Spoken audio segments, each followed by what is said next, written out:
Okay, good evening.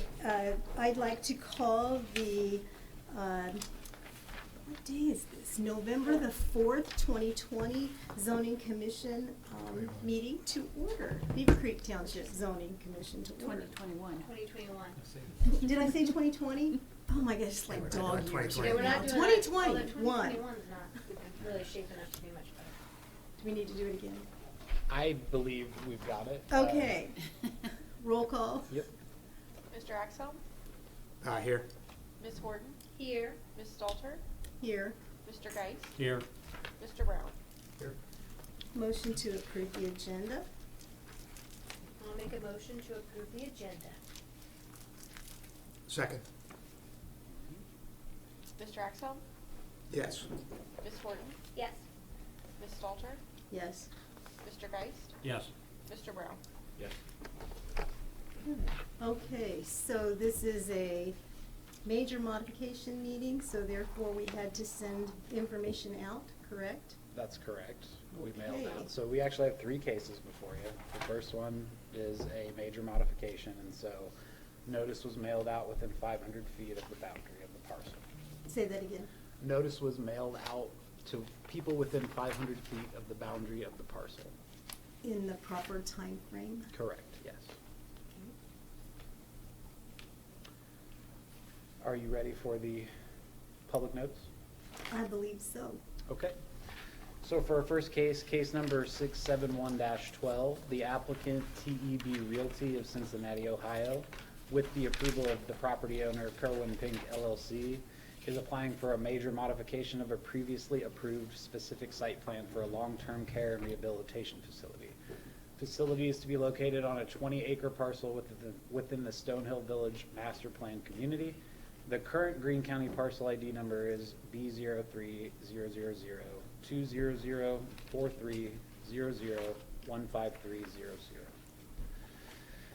I do have a staff report prepared for you, and then I'll be taking a look at the map and just kind of detailing the different changes that were made from when you last approved this. So, again, the applicant, TEB Realty, is proposing to modify the Stonehill Village PUD, specifically the site plan that was approved last year. The applicant has documented the approval of the parcel owner, Kerwin Pink LLC, for this purpose. So this was approved, the original zoning, or the original site plan rather, was approved in Zoning Commission case number 671-11.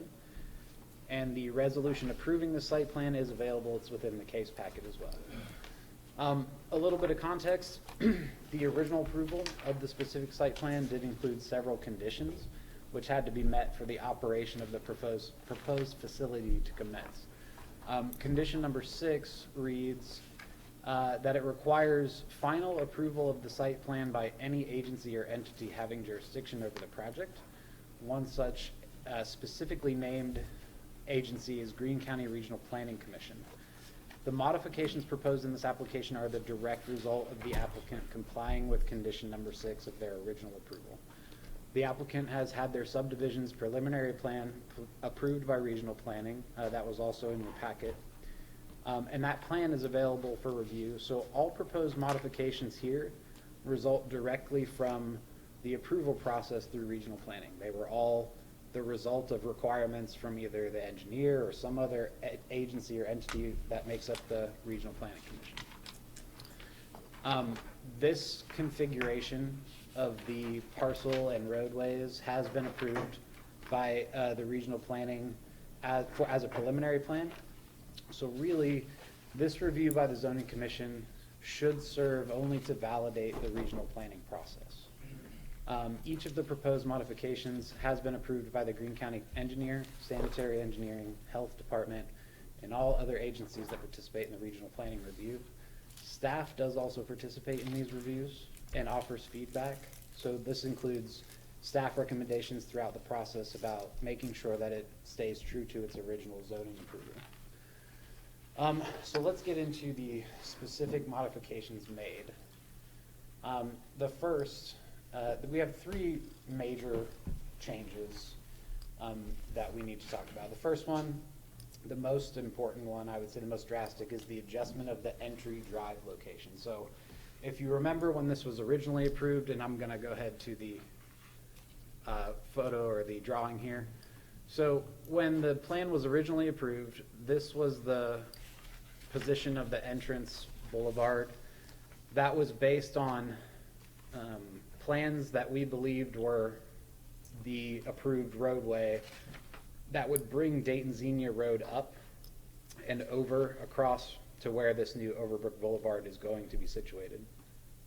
Because that is no longer the plan for the road, they could not do this configuration. So what they had to do was, once this Overbrook Boulevard was approved, they had to relocate the entry drive in order to be able to connect to Overbrook Boulevard. So that is the most major change. It doesn't really change the size or impervious surface cover of the boulevard entry. In fact, you'll notice that the portion of the boulevard entry is actually significantly shorter, since it only has to connect to this circle. It results in just slightly less impervious surface coverage. In order to facilitate that, the position of this parking area was swapped from where it was and where the new relocated entry drive is to the former position of the entry drive. So that is quite possibly the most drastic change that we're going to talk about.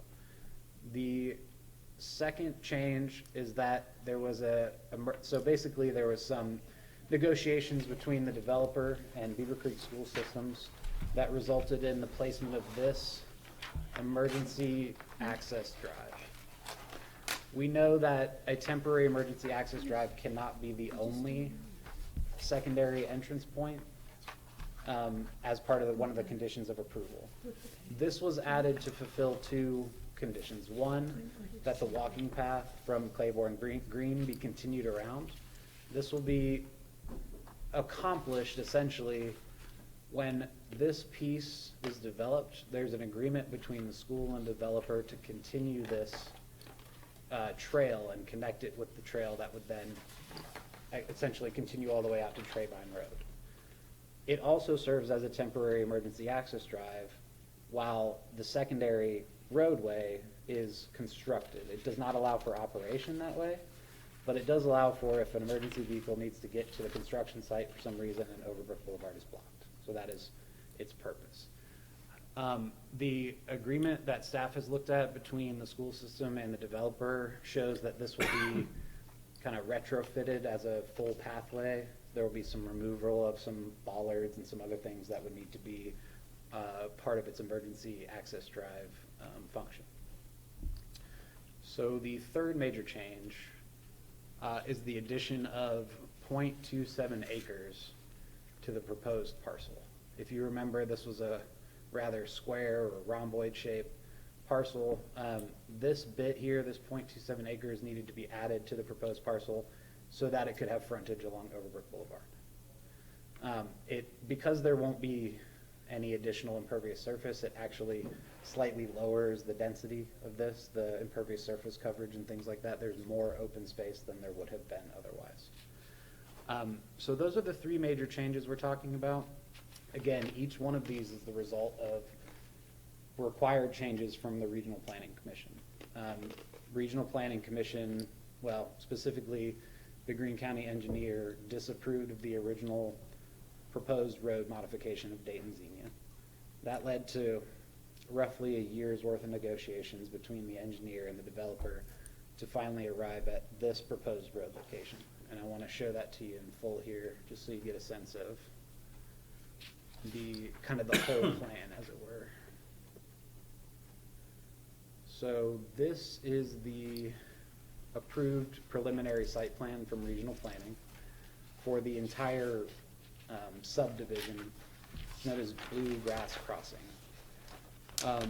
It includes Amersham Way, which will connect the stub street here in Claiborne Greens down to Overlook Boulevard. And then it also includes their second entrance point, Windstar Way. So these are to be phase 2 of this subdivision's construction, as far as we're aware. What that means is that these will be constructed following Overbrook Boulevard, basically giving them access to begin construction of these roads. That is staff's understanding of the process here. So That satisfies in our mind the second entrance point, that is not an emergency access point. This is a public roadway. So I just wanted to show you this plan so that you understood that apart from this parcel, a lot has changed in the area, and that's facilitated the need for these changes to be made. Let me go back up here. There's no way I'm going to be able to read that. Well, that's okay. So recommendation, staff does recommend that the zoning commission approve this major modification. Again, these changes were the direct result of required changes from regional planning. We work well with regional planning. We respect the expertise on their board and all of their staff. And so with this recommendation and with this approved preliminary site plan, we believe our zoning commission should essentially follow suit and provide their recommendation to the trustees to pass this. I'd be glad to answer any questions or provide more information. We also do have a representative of the applicant here. He should be able to answer questions for you if you have some for him. Do you all have questions you'd like to ask the staff? I'm just curious why the engineer decided to not approve the road as we had originally thought it was gonna be. And is there a report that she has that we could see a copy of what her thoughts were? I could request one. This was a result of a very extensive traffic study that was commissioned by the Greene County engineer. She actually hired a traffic consultant as part of this. By no means am I an expert in traffic circulation. I couldn't tell you by reading the report. I couldn't form my own opinions based on that data. But I do know it was an extensive traffic study done that basically did traffic counts all along Treybine Road. That showed that essentially the proposed realignment of Dayton Xenia could result in safety concerns, at least according to the engineer. That instead there is a proposed, and you see it here, there's actually there's right-of-way given for a roundabout in the future. It is believed that the intersection of Overbrook and Treybine will eventually become a roundabout. So I believe from conversations with the engineer that safety was the main reason why she did not want Dayton Xenia realigned. She believed it would perhaps result in additional accidents along Treybine Road. My concern is,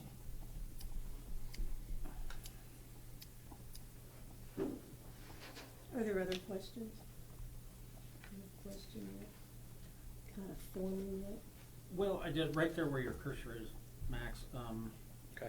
is Overbrook, is that what the name of this? Overbrook. Is it going to cross Treybine? It looks,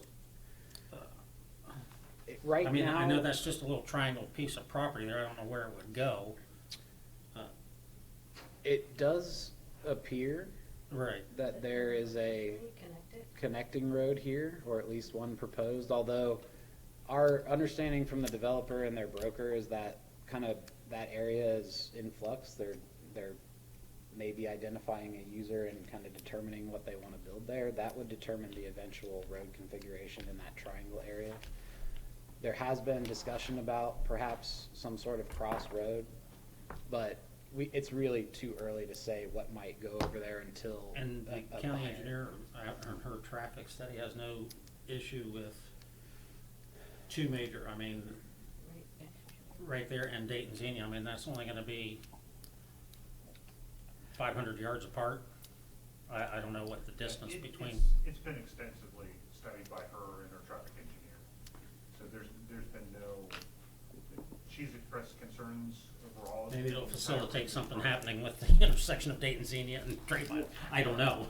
And we There- rely upon her to make, to make those decisions and express those concerns. And obviously, she's presented an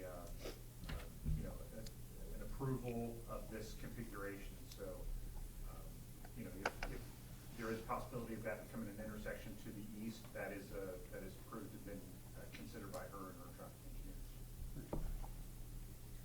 I thought at the Popcorn Festival, I saw the vision presented on a map that had 5 or 7 lanes going across there. You mean north-south Trabine? Or Dayton Xenia? From Dayton Xenia to 35, with that being a major place. That's what I thought I remembered seeing. If I could comment on that too, Max, I'm Sure. sorry. No, Yeah, please. and again, that's the engineer's vision with the thoroughfare plan. Those are items that they've studied and discussed in the future. And you know, she has expressed the fact that that's a consideration for the Trabine corridor as a 5-lane. And what she's done, or what she has required with this development, takes all of that into account. You know, all of That's that my is all question. engineered into this configuration, whether that intersection becomes a roundabout or a full traffic signal intersection. That's all been considered by the engineer at this time. You can understand why I'm concerned Absolutely. if you back up to the map that is a smaller version that you presented this evening. And it's, I don't know if that's the one yet. Does that show the walking trail and the movement? Yeah. Yeah. right. So you're close to the school, there's gonna be some sort of walk from one point, from one side of that tree line to the other. It's hard for me to follow that. If you want to point out how that works, that'd be great. Well, so basically, in here, let me go back to this. That's not across Trayvine. That's what Well, I'm trying to figure out. Is Yeah, it- no, No, it'll loop it's nowhere near from, Trayvine. so. On the opposite direction. Okay. This walking path that we're talking about Yes. would be the one that is planned as part of the thoroughfare plan to eventually Okay. travel all the way along Trabine, down to Dayton Xenia, and then back around. Now, it's, what we're discussing here is that part of the agreement, and Bob, forgive me if I'm getting any of this wrong, but it's my understanding that part of the agreement between you and the school is that that emergency exit must connect to the planned walking trail at some point. Is that correct? Have some, when we have a new buyer for the Right. property.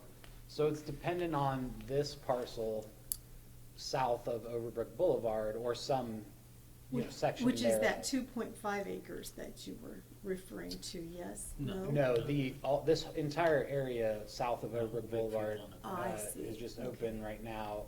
When part of that is developed, that developer will be beholden to connecting this walking path to the emergency access by the school. So what of Overbrook? What if any of this exists today other than Trayvine and Dayton Xenia? All of this is proposed. None of that road structure exists today? None of Overbrook, none of Amersham, and none of Windstar Way. So that turnaround there This right next to here. the property is all Yeah, this is planned? it's not- proposed. Okay.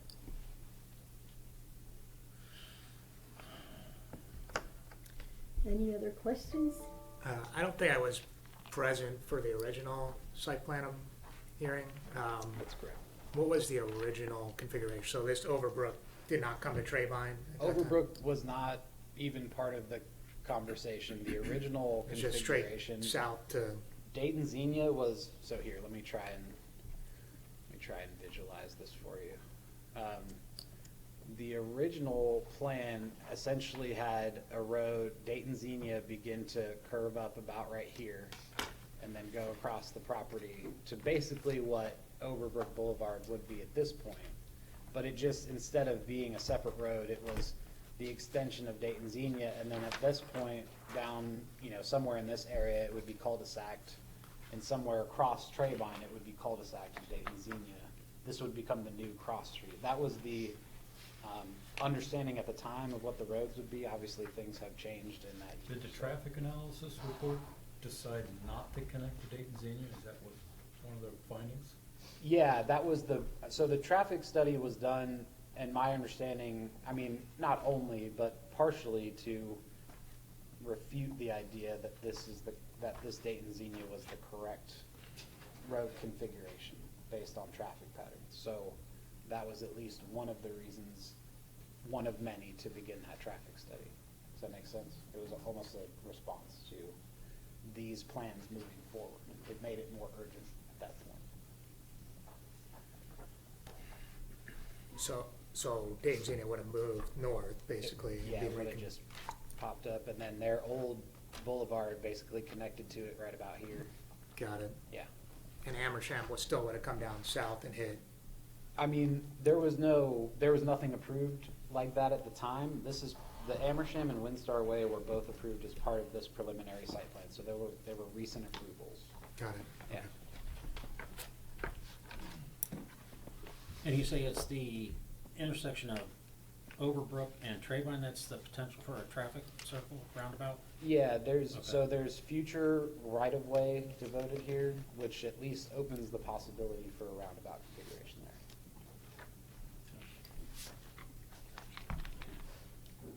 That's considered preferable over simple traffic light? Well, I don't know, I think from the engineer standpoint, it's just, they'll recalculate, as that continues to develop, they'll recalculate their counts and determine the most appropriate. It could be a signaled intersection, it could be a roundabout. And this also, let's say it starts as a signal based on current traffic. This leaves the road open for additional development, which is expected in this area. So at some point, when the entirety of Stonehill Village PUD is built out, say, it's likely that Trayvine will need to be expanded into additional lanes, and that this roundabout and some other traffic improvements will need to be made at that point as well.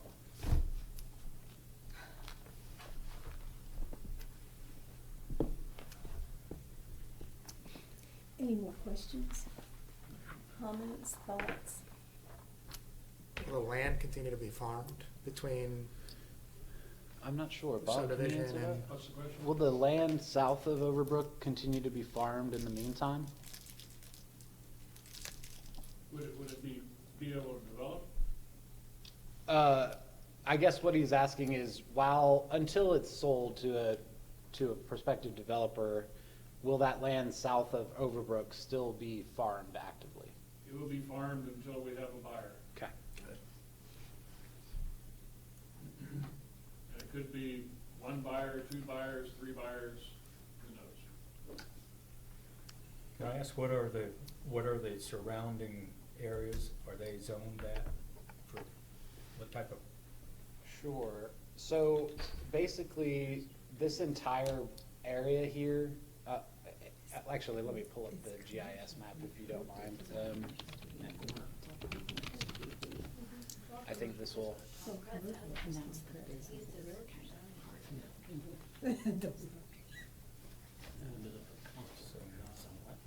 I'm going to turn our zoning overlay here. We're going to go to Stonehill.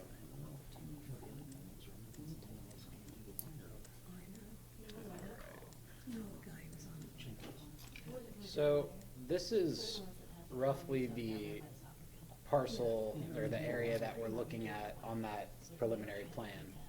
As you can see, it's all zoned PUD RB. This entire chunk is the Stonehill Village Plan Unit Development. RB stands for residential and business. Within that PUD, there are multiple zones delineated as part of the resolution. This zone down here, Zone 3, the allowable uses include both commercial and residential. So both single and multi? Yeah, it does include the ability to have multifamily units here. Density, I believe up to 8 dwelling units an acre is allowed within Zone 3. I would have to check on that for sure, but I believe it's one of the highest density areas of the PUD.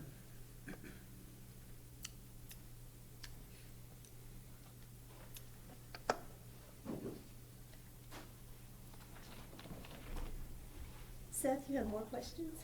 Nope.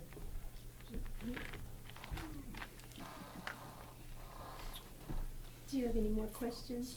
Do you have any more questions? No, I'm good. Not hearing any. Can we recap a minute? Sure. Just recap. So, to quickly recap, the applicant is here to make changes based on requirements from regional planning. The 3 major changes that we're talking about here that staff believes would qualify as a major modification are the movement of this entry drive from its former position to its new position to accommodate the change in roadway approved by the Greene County engineer. The second one is the addition of this temporary emergency access drive, which again, we described, there are agreements in place that it be connected eventually to the trail network that will serve the Trayvine, kind of Dayton Xenia area. The third is the addition of these 0.27 acres to the proposed parcel, and that is in order to give it frontage along Overbrook Boulevard. I do have another question. Sure. So why is that a temporary? Why is that not permanent? You know, I would imagine that has to do with the agreement between the school and the developer. So the intent is not, from the fire department's perspective, is to never allow for emergency accesses again. We have 40 across the incorporated and the unincorporated area that we struggle to maintain or have the developers or the locations that they are, whoever owns them, to maintain them. So, you know, we're eliminating emergency accesses. In this configuration, that is just a temporary emergency access, which we've done with other developments where we know that there will be interconnectivity between not only this development, but others in the area.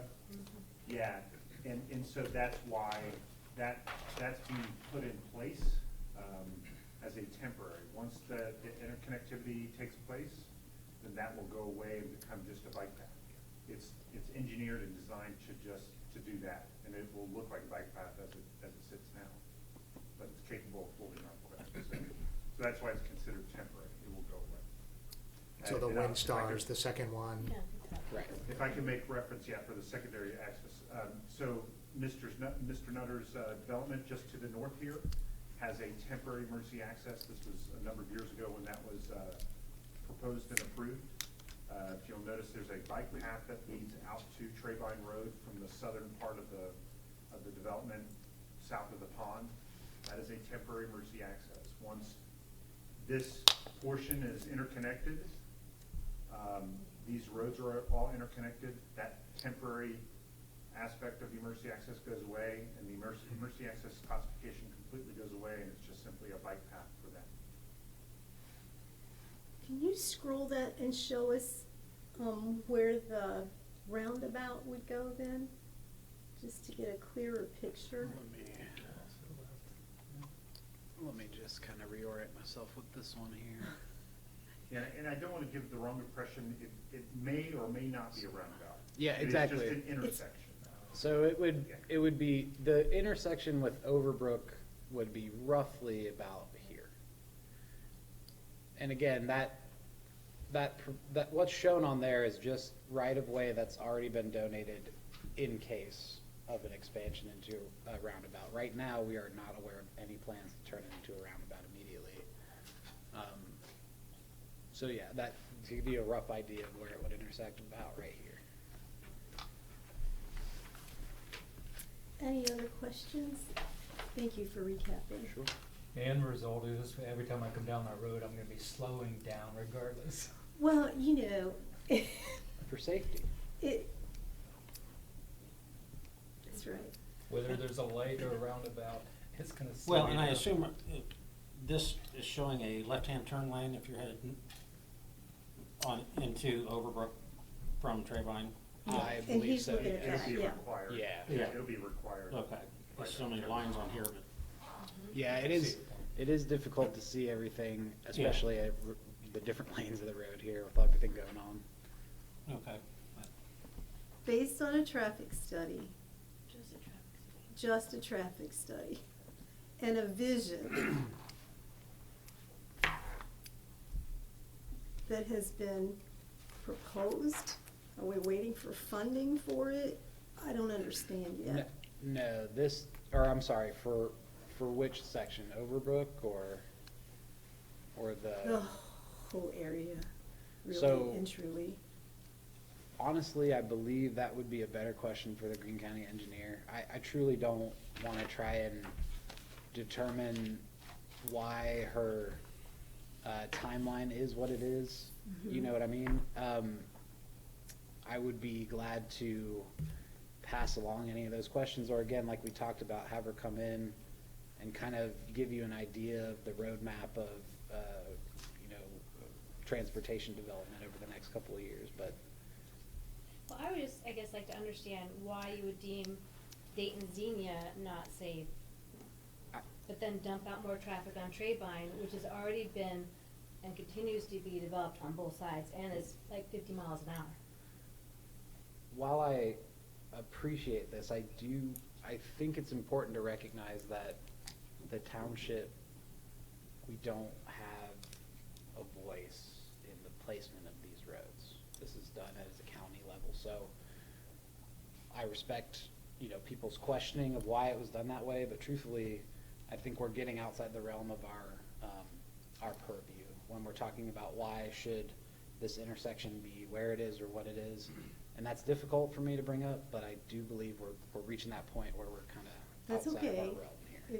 It's the give and take of it. And so are there other questions that seem to be relevant to the application and what the staff has sent to us and presented to us? Okay. The applicant we'd like to hear from now.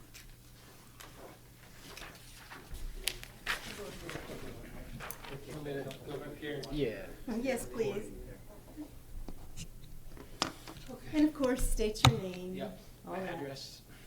That'd be nice. Greg Miller, 12500 Reed Hartman Highway, Cincinnati, Ohio, 45241. We were here at COVID years, is 5 years in the long-term care business, so it seems like it was 10 years ago. It was only 18 months ago, maybe? I think you got approved in August. It was via video at Yeah. one point, Yeah. so. We have plans and developed to build a long-term care facility on this site. Everything was approved. There was questions about the roads and developing different roads, and that's what sort of slowed it down. Well, the pandemic slowed our development down. Then the road, which I don't know much about it because I haven't traveled these roads, became a big issue, I know, for the seller. And now that that's been worked out, we've worked out an agreement with the schools to make the secondary access and move the driveway over slightly so it still provides access to our property. It's going to be a 99-bed rehab, long-term care facility, private rooms. We feel like we want to be in Beavercreek Township. There's a need here for a quality facility, and that's why we chose to come here. We operate 7 facilities in greater Cincinnati, in northern Kentucky now. Family-owned business, second-generation operator. We live and work in our communities. We're not from another state. Just one quick, you said private room? Private rooms. Oh, rooms, okay. Rooms, Okay, yeah. I thought you I said heard private wrong, room. too. No, yeah. Okay. So, Remind me, if you will, sure. the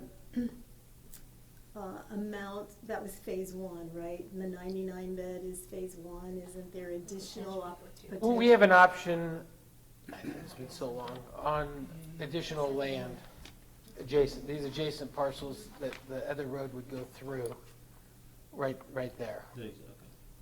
Well, I think there was, Greg, I think there was also just the possible expansion of that building to up to 110 beds. Oh, right, oh, yeah, we have a CON for 80, I think it's 86 beds. We're building 99 and it can go up to 110 within that same structure. Is that what you're referring to? Mhm. Yeah, I just couldn't remember, I knew that. Yeah, there's room for expansion of clients. Not to get into the Ohio is a certificate of need state, so every bed is licensed, and there's only so many in the state, so you have to find. So, what's peak visiting times? Usually between 4 and 8 at night. And we say peak, a lot of the in weekends. Mhm. We don't see hundreds of people coming through, maybe 15, 20 at a time, Mhm. maybe 10, 12 cars at a time. 20 cars, and then shift change when the staff leaves at 7 in the morning and 7 at night, which are before and after the peak road traffic Peak road times. traffic. What about squad runs? That varies depending on clients. I mean, our home office is in front of a 131-bed CCRC, and I would say there's 2 squad runs a week, maybe. It just all depends on. Yeah. Mhm. Every time I hear a squad run, I know it's not good. But our business has evolved into a much more higher acute skilled setting than it had been in the past, so that limits the number of runs as well. Any other questions you all might have? So does this actually reflect the number of parking spaces then? I have to defer to our architect. Yeah, if you want, we can, Yeah. address any technical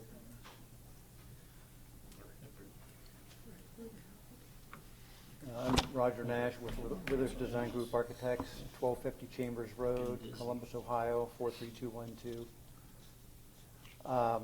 Yeah, that site plan that Max has up now is just kind of a little exhibit that I put together at small scale to show, that cloud kind of shows the area of changes in the previous road alignment. You know, as part of our submittal, we also, you know, redid our full set of engineering plans and landscape plan and all that, which are in your packet. So really what we're talking about here tonight is just the specific site plan for this 20.27 acres, which the only part that's changed is just really that entrance drive and flipping the parking. And, you know, a little bit of moving around of some landscaping and lighting and things like that. The building footprint didn't change, the rest of the parking layout didn't change. So, I mean, we've got 105 parking spaces on the whole parcel, based on the calculations in the zoning code. I think that was adequate. Loading spaces and a couple of places. We've actually, there's kind of 2 upper angled corners on the site right there, and the one opposite. There you can see extra little drive going up to those. That's a place where a squad can back up, and so we don't have to do the squad right in front of the building and block other people coming in and out. But up front, there's kind of staff and visitor parking, and then more staff parking in the back, and a loading dock, and all those type of features. So then eventually this Windsor will connect up to, is that where you guys are staying? Yeah, just kind of right in Connect up the middle of the V on the right side there. Yeah, Windstar. to- A Windstar. Windstar. Oh, Windstar. Okay. Windstar. I have to get, hold on. Yeah. Wait. Yes. Okay, Windstar. Thank you. right. So again, that's part of the overall development. So, you know, we're just working with TEB Realty for, you know, what's on this site, but then we have to kind of defer to, you know, Bob Nutter and his group for getting the roads to us. And but so he and his engineering team have been the ones, you know, working with the county engineer, and they say, okay, here's the road you get. So, but we can make it work, and I think it'll be just fine. Okay. Do you have any questions for the architect, Seth? Do you have any more? Thank you. I'm good. Okay, thank you very much. Thank you. Do you have any questions you want to ask Mr. Nutter? Do you have any questions you'd like to ask Mr. Nutter? Is there anything you'd like to say, Mr. Nutter? I think it's all been said. I think so too. All right, so now this is where I always have to defer to staff or Dawn. We need to open the public portion of the meeting. Yeah. Okay, so at this time, I'd like to open the public portion of the meeting. And so if there's anyone here that is for the applicant, I'd like to hear from you. Anyone against the applicant? And neither for nor against, but have general comments. It is quiet. Hearing none, I'll close the public portion of the meeting. Okay. And it's time for us to have discussion.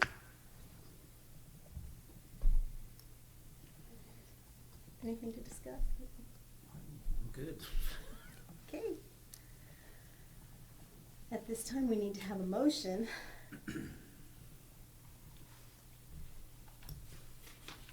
Motion to approve case number 671-12, PUD major modification in Stonehill Village. As presented, sure.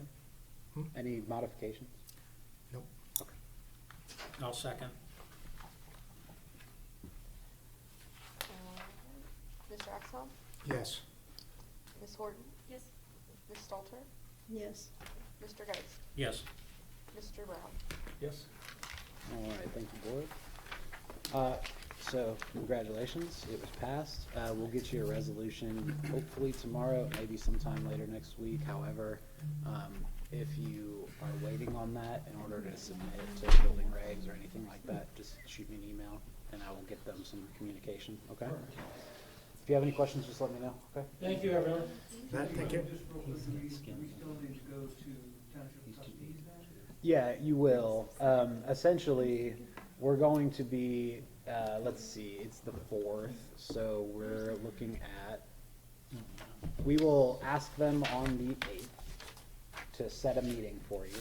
Okay. And then we will, on the 22nd, have that meeting to determine whether or not they follow this recommendation. Okay? Okay, if I- Yeah, correct you. you're correct. That November 2nd meeting might be postponed or canceled, I'm sorry, by the trustees, so it'll be the first meeting in December. Oh, okay, Yeah. so December Which is 6th. the 13th? 13th, yeah. Oh, wow, yeah. Yeah, the first, okay, so the second Monday, yes, is the 13th. Okay, so we're not getting that next Monday's agenda. I don't believe, we'd have to do a public notice and all of that, Okay. so unfortunately. Okay. Yeah, we would. And you're saying since that 22nd week of Thanksgiving, they'll probably say, oh, let's wait. Okay. You never know. Right, they have not officially made that, but I think that's potentially gonna be proposed on Monday. What is the TBD? We'll keep in touch with you for sure. Yeah, about thank that. you. Yes, thank you all. All right, thanks for letting us get So through they're that. clear on next steps? Yes, I believe so. Okay, Thank you. thank Thank you. you. Have a good evening, drive safe. Thank you.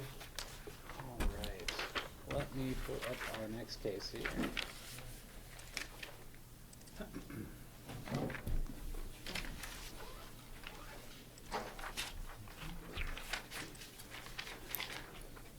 Okay.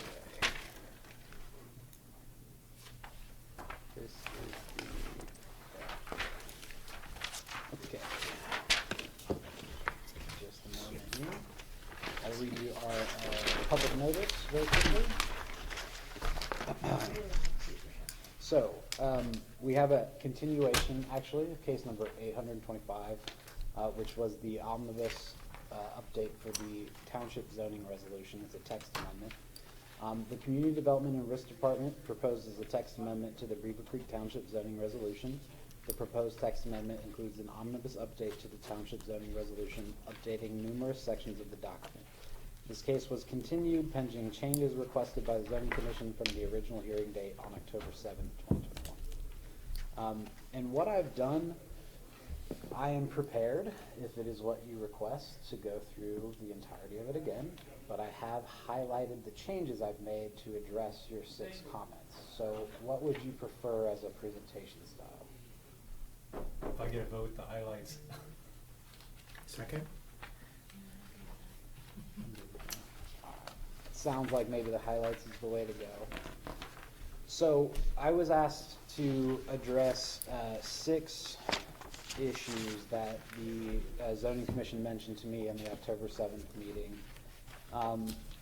The first was to define light manufacturing. So what I'd like to do is bring up what we've done to address that in Article 3. So we'll just go find L's.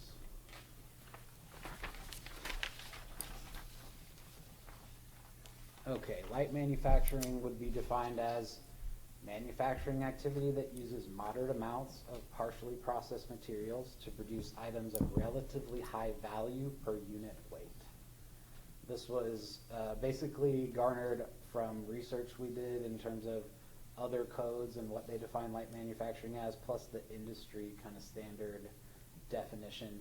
Basically what that means, relatively high value per unit weight, is like, rather than producing a steel beam, which is very low value per weight, it's several thousand pounds and probably, you know, $1 a pound, right? They would produce something like a TV that would be worth $1,000 for 5, 6, 7 pounds of weight. So that's what it means by value per unit weight. So that was the first issue that we looked at. So there were two in Article 5 that you wanted addressed. One, there was a discussion to remove the Airbnb type limited or rental activity from the future use. So this would be essentially eliminated in that context, right? Which I believe this is the unchanged one. Hold on just a minute, let me pull up this.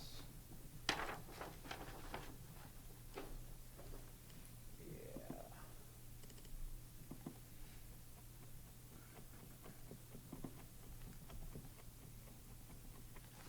Oh, big documents. Page 60, I think, 61. Here we go, Article 5. So, yeah, I apologize. I don't know where the corrected sheet is, but essentially what was done to correct it was just to remove this. Can you read what that says? I can't see. It says, and sorry, let me. Oh, I'm sorry. And Right it's here. not a book. It's, You need your glasses right there. it says short-term rental of properties during which the owner does not reside on the premises, i.e., or rather, e.g., Airbnb. The length of the rental term must be at least 60 days. There's the discussion of, can we make it work if there was a longer rental term or a shorter rental term? I believe the discussion ended up with, I don't believe that's a suitable use, so please remove it, was the direction from the zoning commission on this one. So this would be removed altogether, and there would only be 1, 2, 3, 4, 5 accessory and building uses here. So let me make sure I understand what that means. There would not be an opportunity for the homeowner to rent their property as an Airbnb. There wouldn't be one by right. There would be, There wouldn't be one by right. There wouldn't be one automatically granted as a permitted or accessory use. They could still theoretically apply for a conditional use to do that activity.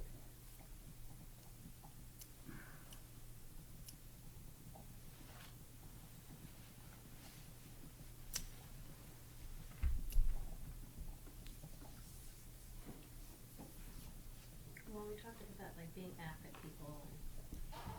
Yeah, my only concern is, I mean,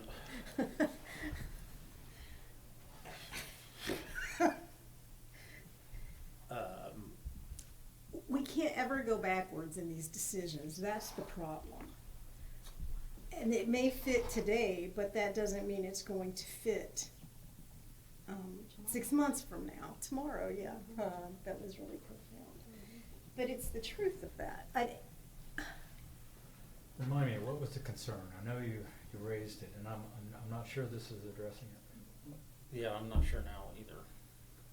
Well, so this part, sorry, I'll let you answer. Well, my concern was, the length of stay. A lot of people in today's situations, I mean, It's unpredictable, first of it all. is, but Airbnb rentals or Verbo rentals, I mean, they're not 60-day rentals. I mean, they're 1 night, 4 nights, Weekend or 3 whatever, nights. yeah. I don't wanna have any kind of zoning prohibiting somebody from doing that. The way I understand it now, I mean, it's not prohibited in the R1 zoning, is it? No, it's just not expressly allowed either. This was to So- basically signal the intent that, hey, The only time that they would have to get a conditional use if there was a complaint, is that, or? Basically, if someone reported that they were using the property exclusively as a short-term rental property and not residing in it on a regular basis, I could be wrong, Don, but that would for us be. I mean, I just don't know, say, you know, that someone gets transferred but wants to come back here for, you know, retire or whatever, they're gone for 2 years. You know, you can make a lot more money short-term rental versus leasing a property for 2 years. And truthfully, it would be incredibly difficult, nigh impossible, for us to effectively enforce Right. a kind of zoning restriction like this unless there were a series of complaints at one residence within a short amount of time. Right. And my biggest thing is, you know, if they're gonna regulate, I think it should be up to the homeowners association if they wanna regulate that, you know, just like a condo association, so many units have to be. No, but that's assuming there's homeowners associations for all neighborhoods. That's and there's correct, not. and there's So not. Pardon? There's not homeowners associations for all Well, neighborhoods. exactly, They can't and really be regulated. We should point out too that this is specifically the agricultural district that we're talking about, so this is not, this is designed really to specifically talk about this use, which we're seeing more and more. People building or leaving their old farmhouse and turning it into an Airbnb, right? So again, I thought the concern was the length of stay that was imposed in the original language, which he was taking issue with, I was as well. So. I just think it doesn't matter what the length of stay is. The the property is owned by someone, and, you know, if we take it out, what's the consequence of taking it out? Conditional use?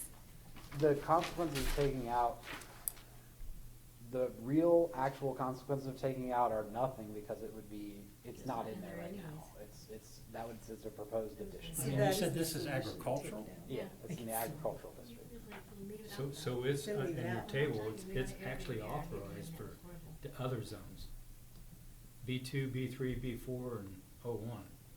Okay. I mean, this is And those are all family business residential. districts, they would not typically have your residential home in there.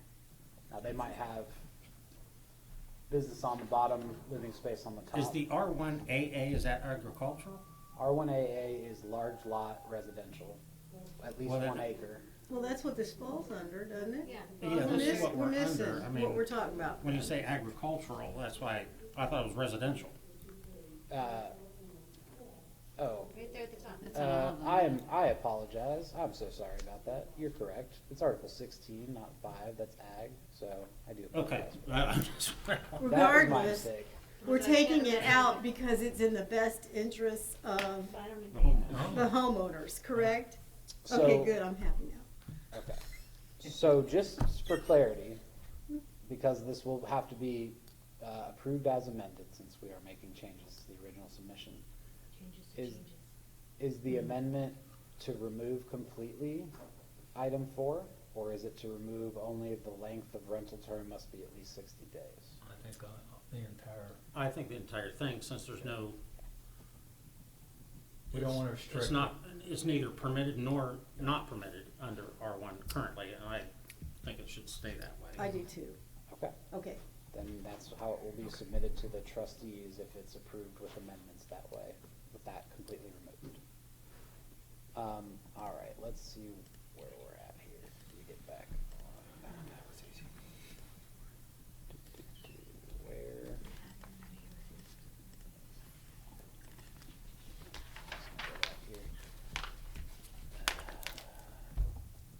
You had enough, didn't you, just a I minute thought so, ago? yeah.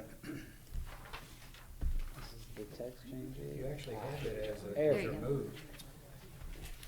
Yeah, that's what it was, that's what we had done, we removed it completely. So that was my understanding based on the conversation from last meeting was that, hey, we don't want anybody imposing any kind of limits on it, so that's why it was removed completely. We're on the same page. okay. All right. You also asked that, or at least we discussed, to include in this area in the intent of ES 2.5.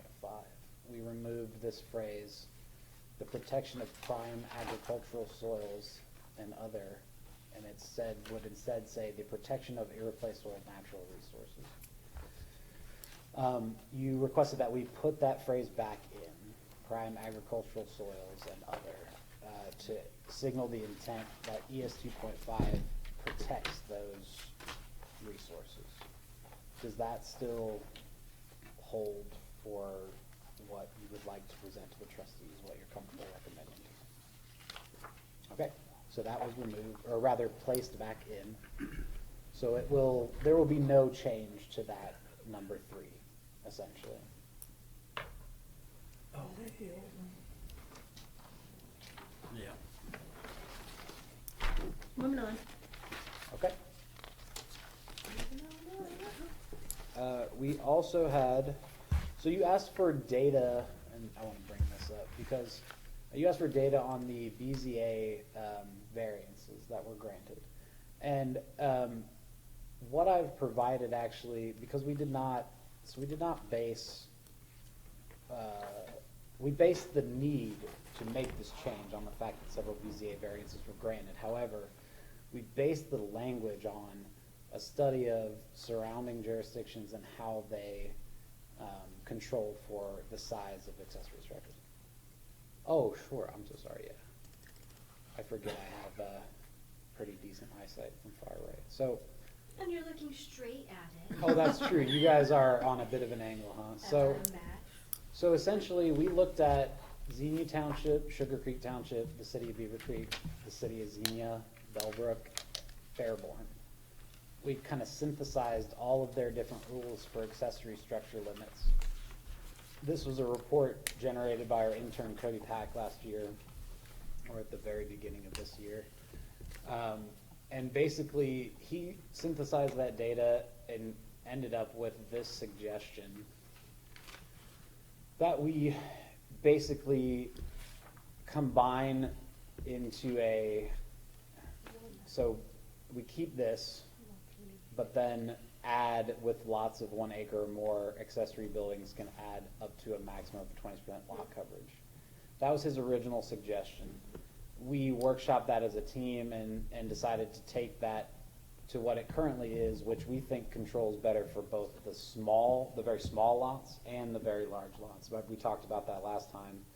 So that the small ones can't have their entire backyard covered with, and the big ones aren't limited to a tiny little 900 square foot shed on their 5 makes acres. sense. Exactly. So rather than try to provide you any kind of data on the average height or size variance given by the BZA, I can just tell you that in the past year, we've had over 6. This past year, we've had over 6 BZA cases that dealt with accessory structure size. So this is November, Yes.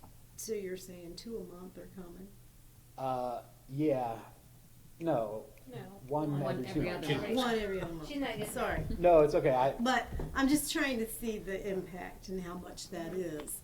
That being said, if it keeps coming up throughout the year, that should signal to us that there is either a disconnect between the zoning resolution and the will of the residents, or that the zoning resolution isn't quite a good fit for the different situations we have in the township. And I think that's what we see. We don't see this on these postage stamp lots, these 0.2 acre lots. We don't see people coming in and saying, oh, I want to build a 1,200 square foot.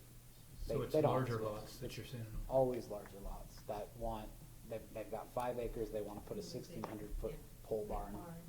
There's no reason to disallow that. But if we make it a straight, hey, 1,600 feet's the maximum, you're gonna get that guy who wants to put a 1,600 foot square pole barn. 1601. I'm sorry?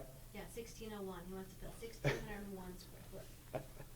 So I don't think that fits on a 0.25 acre lot. I just don't see that. So of the 6 cases, have they all been ruled in favor of the homeowner?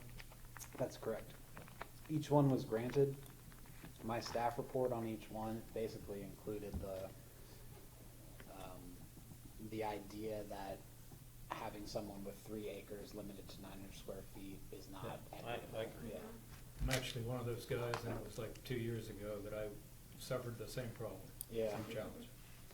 Hey, soon, I'll get you. Yeah, 2 years later. So that should give you some insight on how that language was reached and the percentages and why it was done that way versus a straight, okay, you get this many square feet. I wanted to give you an idea. So this is in your packet. You can read this. And again, it's the result of research and surrounding zoning codes. And then you're keeping the 50% of the main dwelling? so I'll go to the language here. And this is accessory structure, so it'll be 18. So I'm just curious, as opposed to what? So I'll show you the track changes here. I mean, a lot of people have say you're on 3 acres and Yeah. have an 800 square foot house. Okay. Yeah. And you want a 1,200 foot full building. You don't care what your neighbors think, because you got a large enough lot that Yeah, I mean. it's not gonna be that big of an you eyesore want- for them. Then you're limited to a 400 square foot building. So this is based how on the size we of your dwelling. modified the language here. It used to read, within any residential district, the total floor area of accessory buildings shall not be larger than 50% of the footprint of the main building, or 900 square feet, whichever is less. That's how it used to read. Okay. It now would read, within any residential district, the total floor area of accessory buildings should not be larger than 30% of the footprint of the main building, or 20% of the total acreage of the parcel on which they sit, whichever is less, and accessory structures shall never cause the total impervious surface coverage of a given lot to exceed 70% of that total lot area. So, go back up. You're saying you reduced it? We did, yeah, 30% of the footprint of the main building, which So the- your average house being 2,000 square feet, something like that, 30%. But what about the Where fellow you that, live, but not in Beavercreek. what Sorry. about the person that, is in an older neighborhood of Beavercreek or on any area has a 800 square foot house, but 3 acres and wants to then he can only put a 400 square Can't do foot it without a zoning variance. without a You variance. would need a variance, that's true. To put a Then pole again, barn if he up. had an 800 square foot house, and if it was back at 50%, he could still only have a 400 square foot accessory structure as well. He's still just gonna have to come in for a He would variance. have to technically come in for a variance based on the size of his house. That wouldn't change, Right. if the language stayed as it was, that situation would still remain the same. I'm just curious why we went from 50 down to 30.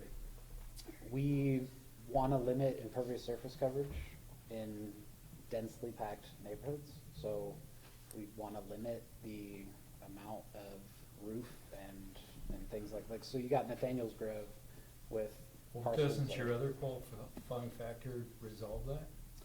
The area of the property? It tries to, it's another way to control it, but they work kind of in tandem together. Sure. At least that is staff's opinion, that these all work in tandem together to make that goal realized, which is overall less impervious surface coverage, while also allowing people with 5 acres to have their giant pole barns, because it's not going to be anywhere close to 70% of their impervious surface. We'll just or of have to their get lot. the variance if someone comes in then, I guess. We hope that this will drastically reduce, but it can't eliminate, I Right. don't believe, eliminate the need for variance hearings. But it should, based on the cases we've seen, significantly reduce them. To these kind of corner cases that we're talking about now. What if you got a giant lot and an old farmhouse that's, 8,000 square feet? That's why the variance process exists.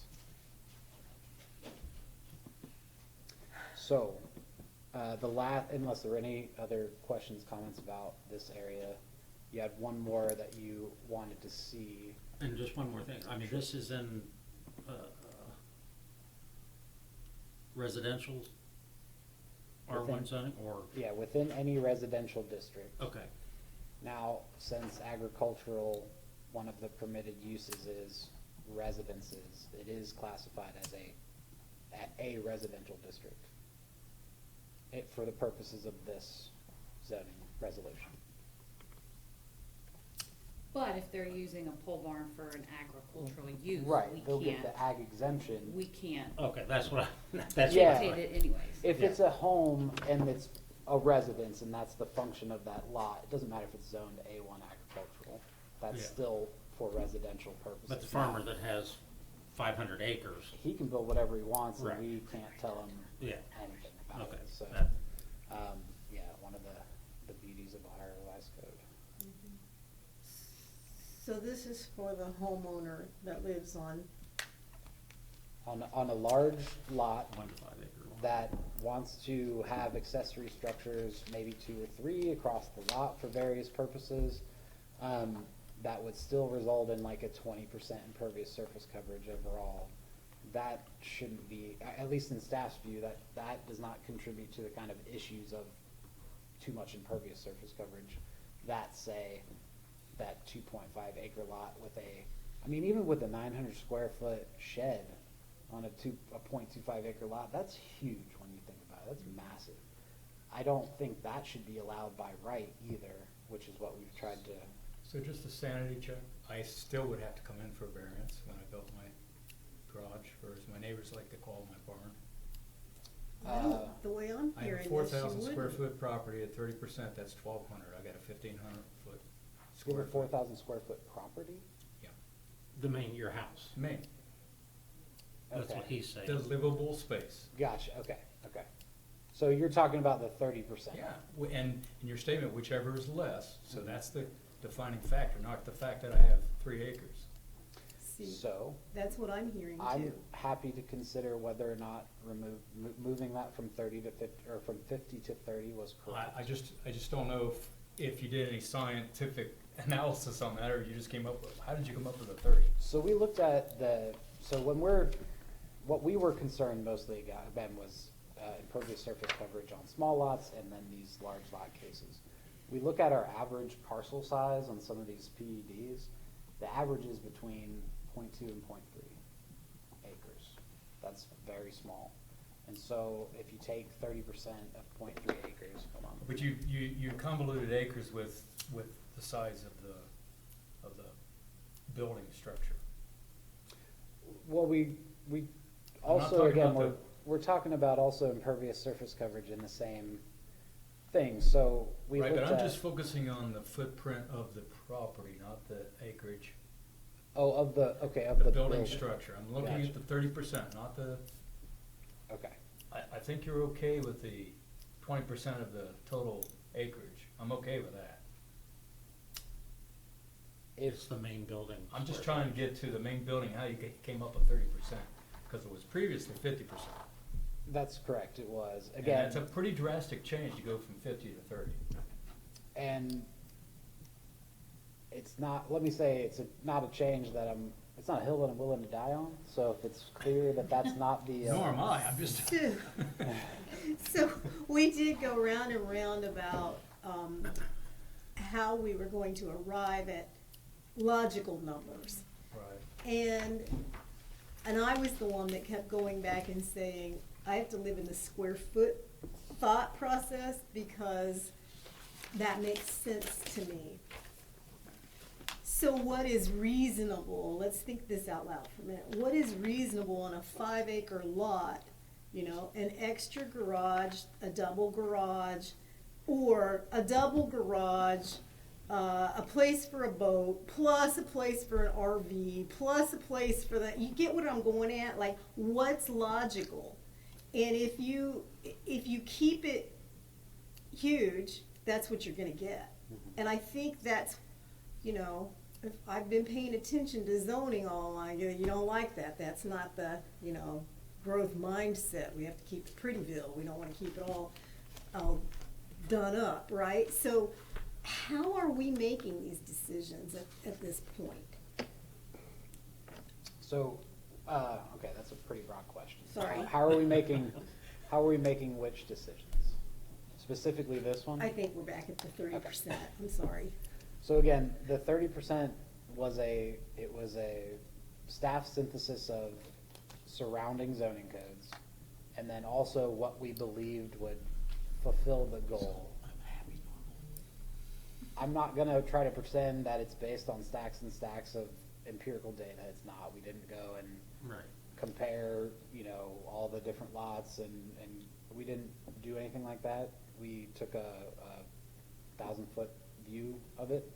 We believe that reducing the total floor area of accessory buildings to a smaller percentage of the house size would serve that goal of less impervious surface. I think you're more concerned with the postage stamp lot Yes. sizes and PUDs That's and why that that kind of thing. reduction was done. And I can tell you why we've done that, like what's the impetus behind that, is all the various flooding problems that I see throughout the year, where somebody has, you know, they've graded their yard differently than the grading plan, and they've put a fairly large shed in their backyard, and that has really changed the drainage pattern from what was originally approved as part of the neighborhood, and then it starts flooding their neighbor's yard. So let me make an argument against what you just said. What I said? Yep. So what is the average size house in a smaller community where you've got like a less than an acre lot? Well, let's take a look. Is it 2,000 or?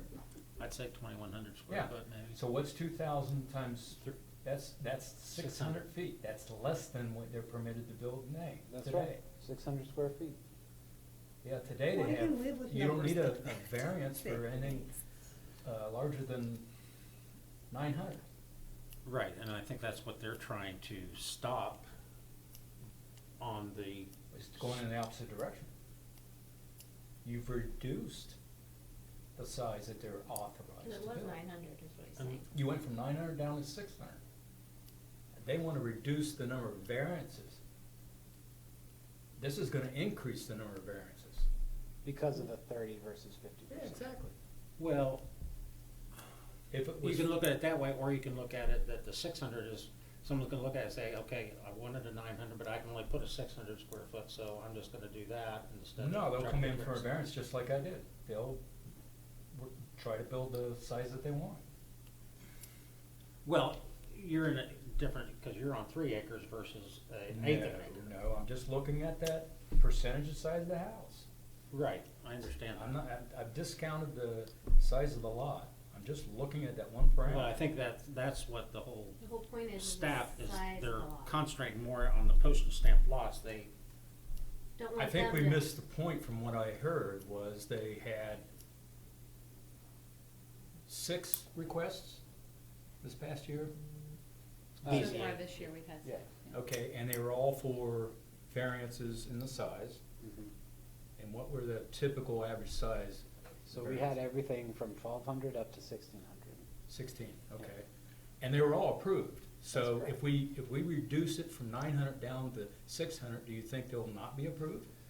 You'll just get more variance requests. I do think that if we, changing our code this way, maybe perhaps an intent sentence or paragraph is required to really make people understand why we're doing this. I But think it'll have the opposite effect. I think you'll get more variances requests. And you know what, I have to admit, upon hearing this discussed, that I think you have a valid point. That there will be more variances asked for on smaller postage stamp lots. Absolutely. There will be. But I also know that my typical shed or accessory structure permit is for 120, maybe 300 square feet tops, like a, 15 by. And this won't whatever, affect so- that one way or the other. That's right. And so that's what I mean when I say while I understand your point, I do think based on what I've seen in terms of what comes in on your typical accessory structure permit for these postage stamp lots is that they don't even come anywhere close to 900 or 600 square feet. So it's this kind is of a moot point then. Yeah, exactly. Excuse me, just deal with it, deal with it. I mean, if they, The whole reason why this was brought up as an option to change was I thought, to come closer to resolving variance requests because 100% of those I get requests what have been you're saying. approved. right. Right, and so we're just sort of checking the box. Well, I thought it was that, but they also wanted to be putting RVs in, that's what I thought it Yeah, was. stuff too like that. Or maybe I missed it. Yeah, I don't think that's what's happening. I agree with you. I mean, I don't know how to, All I'm saying is if you I don't know what's reduce, gonna lessen it. if you reduce it from 50% down to 30%, Right. they're gonna get more variance requests. They're gonna get a shit ton more. And you're gonna approve them all, but it's gonna tie them up in reviewing things that they really don't need to be reviewing. Yeah, I'm fine with the 50. We can leave it as 50 and. I'm not sold on the 50, but I don't know why we reduced it. Right, yeah, I bet. What's the right number, who knows? That's where we're back to. Yeah, That's well, where we're back to. before it was not a percentage, was it? Yeah. It was a flat It's out 900. 900 Well, square no. feet. Square feet. Okay, Mhm. you're talking about, so before it had both the 50% or 900 square foot. Okay. Yeah. So it had both. So with any distance. You know, I see the benefit of what we're trying to accomplish here. We're trying to right-size this for the property, both the building and the 50% square footage of the acreage. of the footprint of the main Um, building, or. We eliminated the absolute value of 900, and we replaced that with, it depends on the size of the property and the size of the building structure. All I'm saying is I think the 30% is a miscalculation. I think that's a. Because fair that point. actually is more extreme than what you had before. So would you, in theory, be satisfied with it as it stands, except that we remove that change from 50 to 30% and keep it at 50%? So if you do a math, a 2,000 square foot property at 50% would bring you up to 1900. 1,000, which Which is is just a little more than the 900. Yeah. And that also leads to the possibility of 1,000 square foot shed on a postage stamp lot. And do we think that's excessive? Yes. Yes. Well, not only for drainage purposes, Yeah, but you that was get the whole close point of to, you got But- garages that can catch fire close to it. So my question is the percentage then of the acreage wrong? Can you capture it with that? You get 20% of the acreage, no more than 20% of the acreage. So remove tying it to the footprint of the building altogether, is that? No, I'm You saying. could do 50, but then raise the 20 of acreage to 30 of acreage or something, I don't know. What- Okay. Actually, you want less. Less. Or less, I mean, You want less.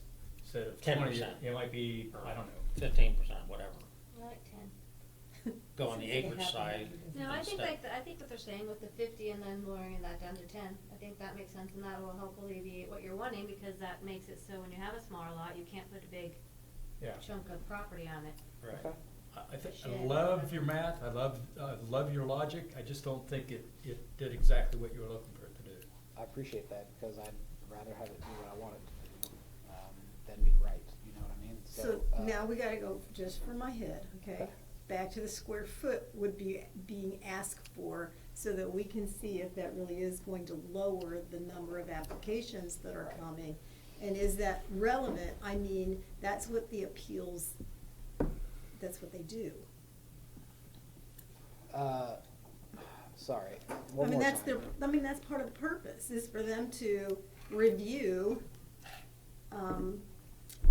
requests for structures, right? So, I don't They're know. beyond what's permitted. Beyond what's permitted, right. Yeah. I just don't think 6 is excessive, I'm sorry. I mean, we sit here for hours. Is that? Well, that's not all they've looked at in Oh, a year. no, and I'm just saying. it's not that it's excessive by any means, but it's just, I guess it's common practice, common knowledge within zoning, like, hey, if your BZA is hearing the same kind of case over and over again, it's at least worth looking at that section of your code and wondering, why is that? Maybe. I Um, mean, 6 out of how many homes? How many pieces of property? Well, and I think I can't overemphasize what Max is trying to do also with it, is just that deterrent of putting a lot of impervious surface out On there. there. Now that That's what we strikes talked a about. I mean, chord. that was the I main do. point of us adding that language in, was because we had talked about that with the Looney water. Tunes, you know, where The they water. hit your head on the Yeah, lump. yeah. You got me, think. If I'm speaking correctly in that sense, that, So, yeah, I mean, we tried to kill 2 birds with 1 stone here, but I'll tell you that staff's primary concern is the reduction of impervious surface coverage in the township with this change. We also saw an opportunity to try and reduce the number of variance requests, and we're attempting to have it be a little bit more equitable, make a little bit more sense, and have a little bit less arbitrary rules in the sense that, okay, you've got, like I said, 5 acres. Why should you be limited to one small accessory structure? Yeah, I was just. So those were the two impetuses. That impervious surface coverage is what you're hearing when you're hearing the limiting of So you get large structures on small lots. That's kind of. times point. But after this discussion, I have to agree that perhaps increasing that 30% back up to 50% and lowering the percentage of the total acreage of the parcel on which they sit. Yeah, if we did 10, I just did a rough calculation. I mean, if you had a quarter-acre lot, then you're limited to 1,089 square foot on a quarter-acre lot. Okay. Which is still pretty big. It is still Pardon? pretty So big. it's still pretty big, but. It is. But- But again, it depends also then on And the that's size of the 10%? building, right? So that's the upper limit. That's the top limit, and Yeah, then and then the building. whichever's less, if you're leaving Right, back there, then exactly. depending on Okay, the so size then of do, the house. do me math on this. Okay, if you have, let's say, one of those Ryan homes, so you have a quarter-acre lot, Mhm. or whatever you're saying, and then you have a 3,000 square foot residence, what would be? It's not the be square still footage, be it's the the 1,000. footprint It'd of still the be building. 1,000, so you're not. so- Whichever's less, 50% or 10% of 10%. acreage, whichever's less, you're still at the 1,089. Is that reasonable to have a 3,000 square foot property on a quarter acre lot? Yeah, Okay. Mhm. And I so mean- is that? I mean, that's a lot of Yeah. land right there that you've covered up. Well, it depends if it's a ranch, yeah.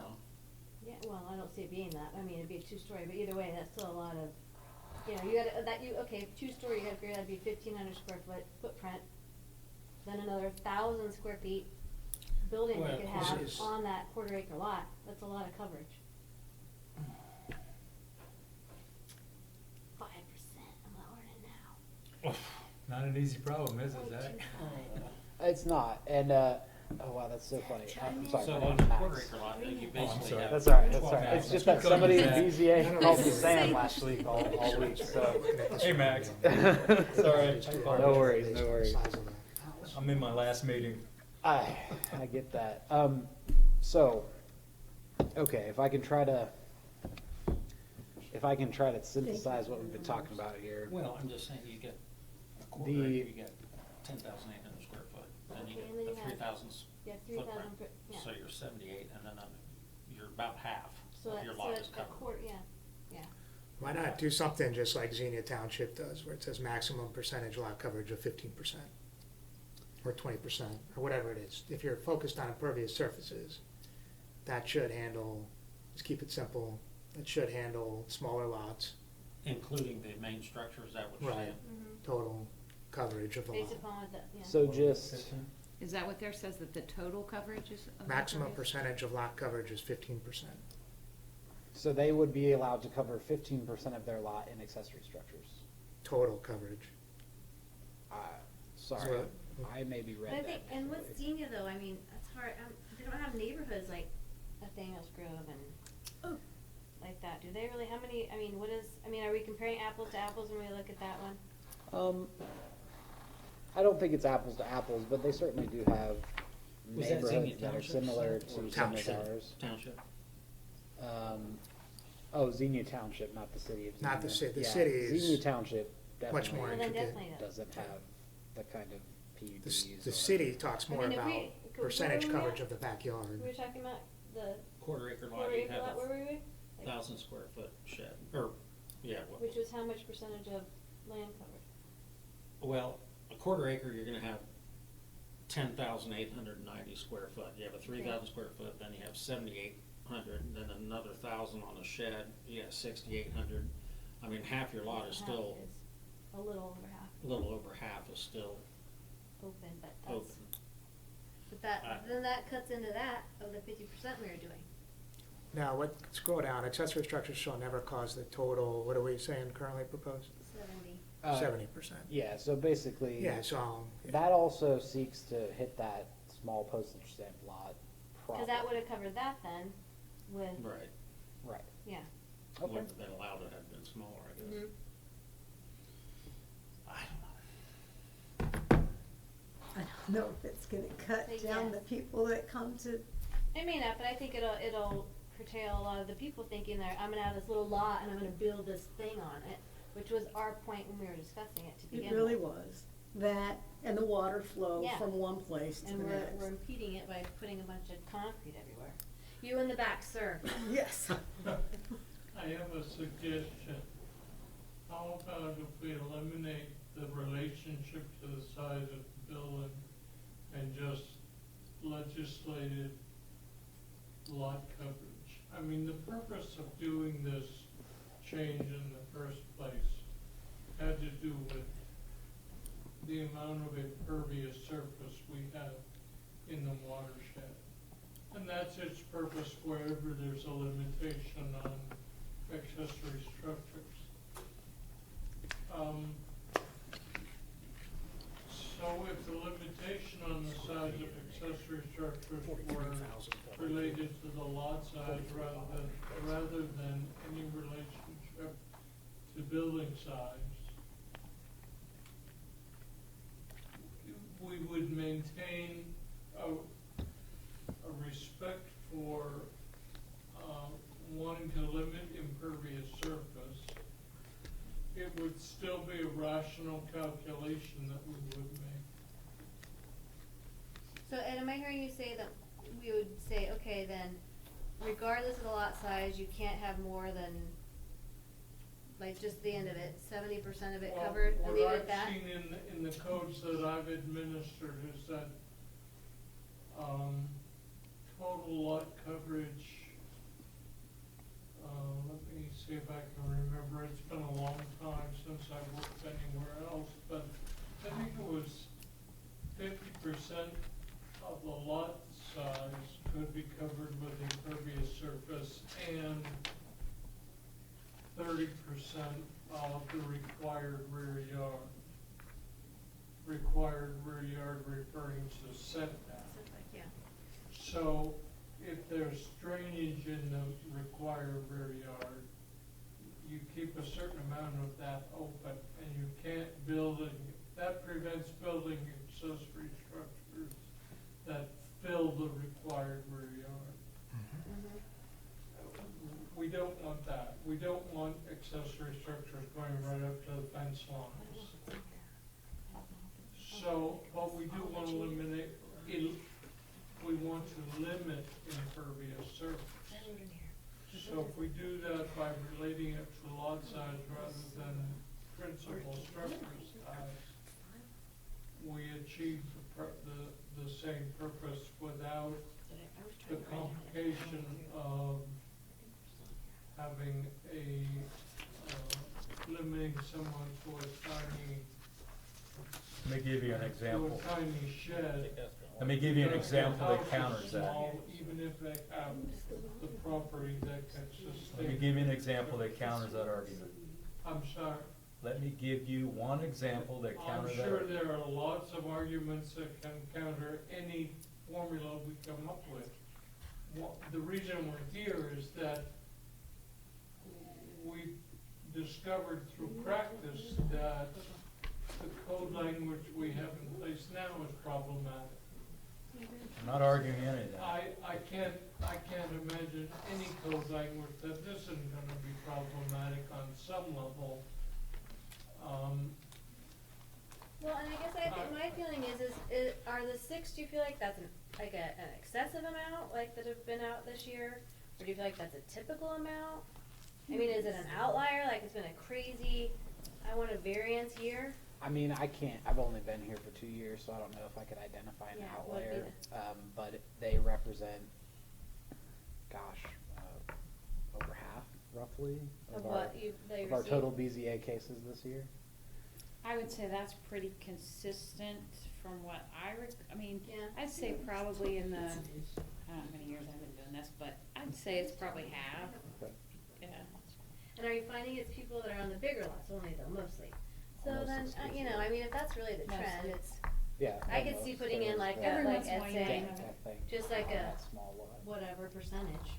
50, I think's high, I mean, I think it's high too. wait. Yeah. Keep in mind, you know, you guys are, and don't get me wrong, you're working with a small lot. I'm a big lot owner. My neighbor has 5 acres. He puts a 40 by 40 barn up behind his house. I'm going to flip. I'm going to go nuts. Because It's a huge. pole barn behind his house at 40 by 40, that's going to bring down the price of my property. So, you know, you're looking at square footage and you're more concerned about the small lot. What about us big lot owners? You know, Which why, is, I put a pole barn in the very back of my lot. I went through the zoning. You know why? I wanted my neighbors to have a say. I want them to be able to see. And it wasn't very big. I could have went bigger. And that's the whole thing. Don't just try to put a couple sentences to cover everybody. And anybody, I brought it here and let it go through the variance. I didn't have to. I could have went under agricultural. But I live in the biggest expenditure of the majority of people, 90% of the Americans, is their house. When you start allowing people, the whole thing is the 900 square foot, not a big deal. My neighbor put a garage up, looks beautiful, matches his house. If I saw a pole barn back there at 40 by 40, I'd went nuts. which is my counter argument to the gentleman sitting behind you. If you base this on your acreage only, you're gonna get that. Yep. And today, nowadays, you drive down in the county, what are your biggest lots? You have some of the housing development with the smaller ones, but your more expensive houses, 3, 4, 5 acres, 10 acres, and they live right next to each other, and they're in Well, plain sight. and I agree, I mean, and we're going back again, but I agree with that. If you're gonna say you can't have more than 50%, well, 50% of 3 acres, I mean, good lord, compared to 50% of a quarter acre, you know, I mean, that's a, Well, 50% of the main building footprint or 20% of the total. if we're acreage. keeping it like that. Yeah, yeah. So, I mean, we were talking about just doing a blanket, like, you know, Xenia one. I didn't say 50% of the lot No, I'm using it size as an in example. accessory. I said 50% of the lot can be covered with impervious surface. That includes the principal structure. And if I just use the 15% of the acreage, I could build a 16,000 square foot set of Right. Mhm. Building That structures. wasn't my intention. All right, in this but that's suggestion. what you would get if you simply If you're- focused on the acreage. On the acreage, yeah. I think, Max, I think you have it right here, but we gotta get the percentages right. I think Yeah. you need to be focusing on the property, building structure, and the acreage. I think those are the two parameters. Yeah, I think I agree with that, because then you can control it better. Okay, so I think we've arrived at, we need to have both in there, percentages for each. And now we're at, what are the correct percentages, right? And then for simple minds, the math has to be done for me to understand square foot. Well, it's whichever's less, so. I mean, Whichever's less, okay. Just So always you're do gonna each tie the square feet, house like or 1,000. Yeah, That's so what I always I do. would be a fan of increasing the percentage of the building structure and decreasing the percentage of the acreage. Any counters to that argument? Okay, well, you have to tell me how it reads. What are your numbers, though? What is increasing, decreasing to what? Well, let's just throw a number out there, 50% of the building and 15% of the property acreage. Do Okay, some so math there quickly. Give What me does some that math. look like? Go ahead, Bob. What do we, So let's say you've got I'll tell you what, why don't we assume a 1 acre parcel Okay. for all of these, because that's a very common, Size. R1AA is a very common lot size. okay, so you got 43,560 square foot in an acre. Okay, and So it's so like 15% of that is 21.5. what? 6,534. Okay, so That that's, is But what is, let's say, 50% of the footprint of the main building, There's which, 3,000, that'd be 4,500. 3,000 square If foot it's house. 3,000 square foot house, or Yeah, 4,500. I mean, I could see up on a bigger parcel, like you're saying, those are the more expensive houses, so you probably go between 3 and How's a 4,000. 3,000 square foot house, half of that, 4,500? It's not, 15%, I thought that was. 15%. Oh, I'm sorry. no. No, no. 50%. 50%, 1,500. yeah. 1,500, okay, Right. yeah. So by that percentage, we're looking at either, basically the limit would be 1,500 square feet on a 1 acre Whichever's parcel. less, because you have that. Yeah, Well, and that's a it's def- large pretty garage for a decent size small for a small- property, right? Mm-hmm. So 1,500 square reduce, feet would reduce be- the 50 down to 40%. But then again, on an acre, I don't know that a 1,500 square foot garage on an acre is. Okay, does that pass the, No, On an no, I think acre? that's On an fair. I don't acre? think that's bad, no. What happens to the postage stamp lot now? So Yeah, let's say that's too you got a small. quarter acre just, lot. it scales down then, right? Yeah. It should, in theory, scale down to 1/4 of the numbers we just presented. So you got 10,890 square foot in a quarter acre. Okay. And So- multiply that by, What, 15? what kind of property, what kind of building do you Well, think you yeah. have on that? Well, so you've probably got, it probably Shed. is 20, maybe 21 or 2,200 square Yeah. feet. Yeah. Yeah. But call it half that for the actual footprint. Call it, Well, I would say a footprint, if you're gonna do it, would probably be, because if it's 2-story, like 1,500, which to me would be a average size. So that'd be 750 square foot, or what percentage did we go with the, 15. what, 15 of the total acreage of the parcel in this case. 1,600?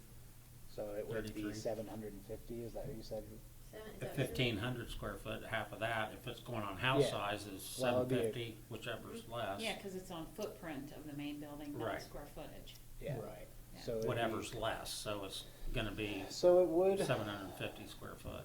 it would lower it theoretically to less than 900 square feet, but that 50%, since that's, But, well, I don't mean to interrupt you, No. but that's a good point, because when the lot size go down, then, I The mean, sheds go then down. the sizes of the, The where bigger you're the putting house you shed, have, yeah. the smaller the The lot. smaller the lot, and then the the smaller smaller your what you shed. can put on there.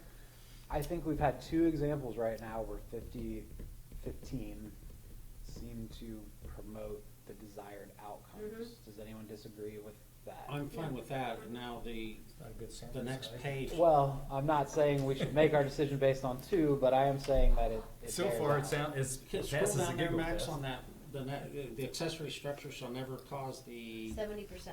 70? So that means, this is what Ed was talking about, okay? Right, I understand that, you get these little postage lot, and then you have a driveway, which is impervious, I mean, Yep. that's, another So 1,200 square foot or whatever on some of these properties on So the that's postage counting stamp. total, yeah, total, lot area. Okay. yeah, all impervious surface, so that would be your accessory I think structures, that's your fine, primary, driveway, Yeah, all of that. because that again controls the lot size. So I think if we take all of these 3 percentages together, 50% of the main building footprint, 15% of the entire lot parcel area, and then combine that with, no matter what, you cannot have more than 70% of your lot covered by impervious surface. Yeah. We are at least much closer towards our policy objectives than the previous language. Mhm. I think that's a fair statement. No more So, than or no more than? Knowing that we hope to perform this process of updating the zoning resolution every year, knowing that this process, this omnibus update process, is something that I hope to engage in each year, are we comfortable with making this change and then determining how it's going and Yeah. then revisiting it at the next? And then you're like, oh my gosh, we only had one applicant. Yeah, right. You're like, you're welcome. I'm sure it'll be a huge fluke and I'll have like 20, but, okay. So let me just make sure I understand this correctly for when I 50, amend it. 15 and 7. 50% of, Is this page 130? footprint, 15% of acreage, or 70% impervious surface coverage. I know. And it's whichever is less, right? Well, so it would be whichever is less between the first two, and then the 70% would be the ultimate control. That would be your major limiter. So if we're all in agreement, so that would be the amended text if we were to recommend this as amended. All right, the very last What thing. page number is this in our book? I'm sorry? What page number is this in the book? I was trying to find that. I like to take notes. It mentions 135, 135, but- however. With the red lines, that's pushing it. Yeah, down. Probably, so you gotta go sometime before Well, one let me thirty-five. see, what was it? 35-ish. Yeah. I thought it said it was in Article 5, so it's not in Article No, this is Article 18. Oh, that's right, okay, then never mind, I'll find it. Article If I was the Airbnb. Okay. Um, You know. Very quickly, you wanted to see a mock-up of what the tables of contents, or rather the table of uses that we talked about removing from individual sections and placing in their own appendix altogether, what that would look like. So I just want to give you a mock-up of that real quick and make sure that is up to your standards. Planning Commission, 825. Okay. So this is essentially what we would do is we have 3 tables that we use. We have table 1, which is a schedule of yard and lot requirements. That basically, it puts all of the different, hey, it has to be this wide, this many acres for this zoning district, all in one table. That information is already in the zoning resolution. This is more of a, yeah, it's a visual aid. It's to help people identify this at a glance quickly. Are these new calculations or just reformatted into a table? This is an existing table, so this is already existing. No new information on Good. any But of it this. looks Yeah. better, you can actually understand. It's It's just all mostly put 'em just together. took All them, the tables put them together. together in an appendix rather than have them, and that way you can just Scattered look and throughout. see, look, you've got, Yeah. so your table 1 is B2 through I2. Yeah, I like it. So it's Yeah. reassembling of existing data. Correct. And it's just for organization purposes, really. Data or data? Choose. That was the last one? Those were the 6 points that you I asked thought me there to was address. No, you had one more. more. It's the 18-year-old. Oh, Yeah, yeah, I'm the so year, sorry, couple, yeah. which I did address. I apologize. I skipped over it Trying to on my sneak list in. here. No, there's one more after that. Trying to sneak in. I just don't think you heard me. So we'll go finish the 18, and then we're gonna do the Could you one right imagine not now. hearing Ann? That's later. Well, you in guys 18. talk a lot. Greene, I can't think. I'm blonde, so Mine came out of the bottle. mine did. Sure. There's a fly in here. It's on your microphone. Don't let it get in your hair. Like bite in it. I did it. Did you see I did it? Good job. Why that stuff? It's disgusting. I hate Okay. sanitizer. Adult entertainment facilities, 176? Yeah. yeah, basically, we changed it and removed the 18 years. It used to say a place of religious service which is attended by persons under 18. Now it just says from any permanently established place of religious services. So it just removed that clarifier, which was the request as far as I was aware. So as I'm looking at it, the paragraph 2 still shows that. Last few words of the sentence.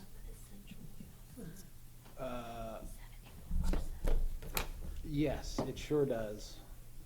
So I only had identified it in the 1. We can make that change too, since we're amending it anyways.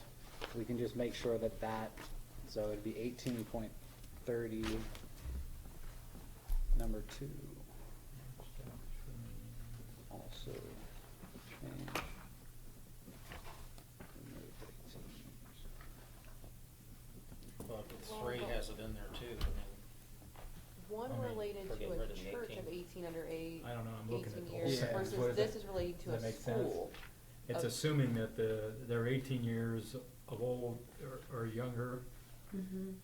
if they're attending those schools, which I don't know Or maybe Well, some outliers? I do, well, yeah, there's definitely adult education facilities.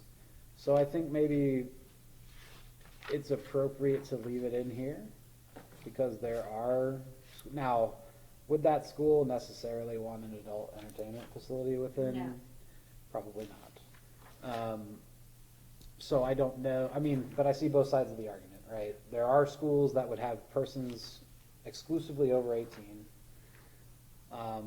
but they probably don't want an adult entertainment facility located near them, so within 2,000 feet. So should we remove this 18-year qualifier from schools and libraries and parks and recreation facilities as well? Or should it just be in the church section? Well, so if you just read the front end of the, if you remove the qualifier 18 years of age, you're basically saying no adult entertainment facility. We can't do that. From any park or recreation, it's, so 2,000 feet, couldn't be within 2,000 feet. Yeah, I mean, that's Of it. half a mile. Of a park. Oh, or I of a mean, library, school, whatever. I can Right, candidly I- tell you that the intent of this is to severely restrict the ability of a place that, now, we cannot deny that use.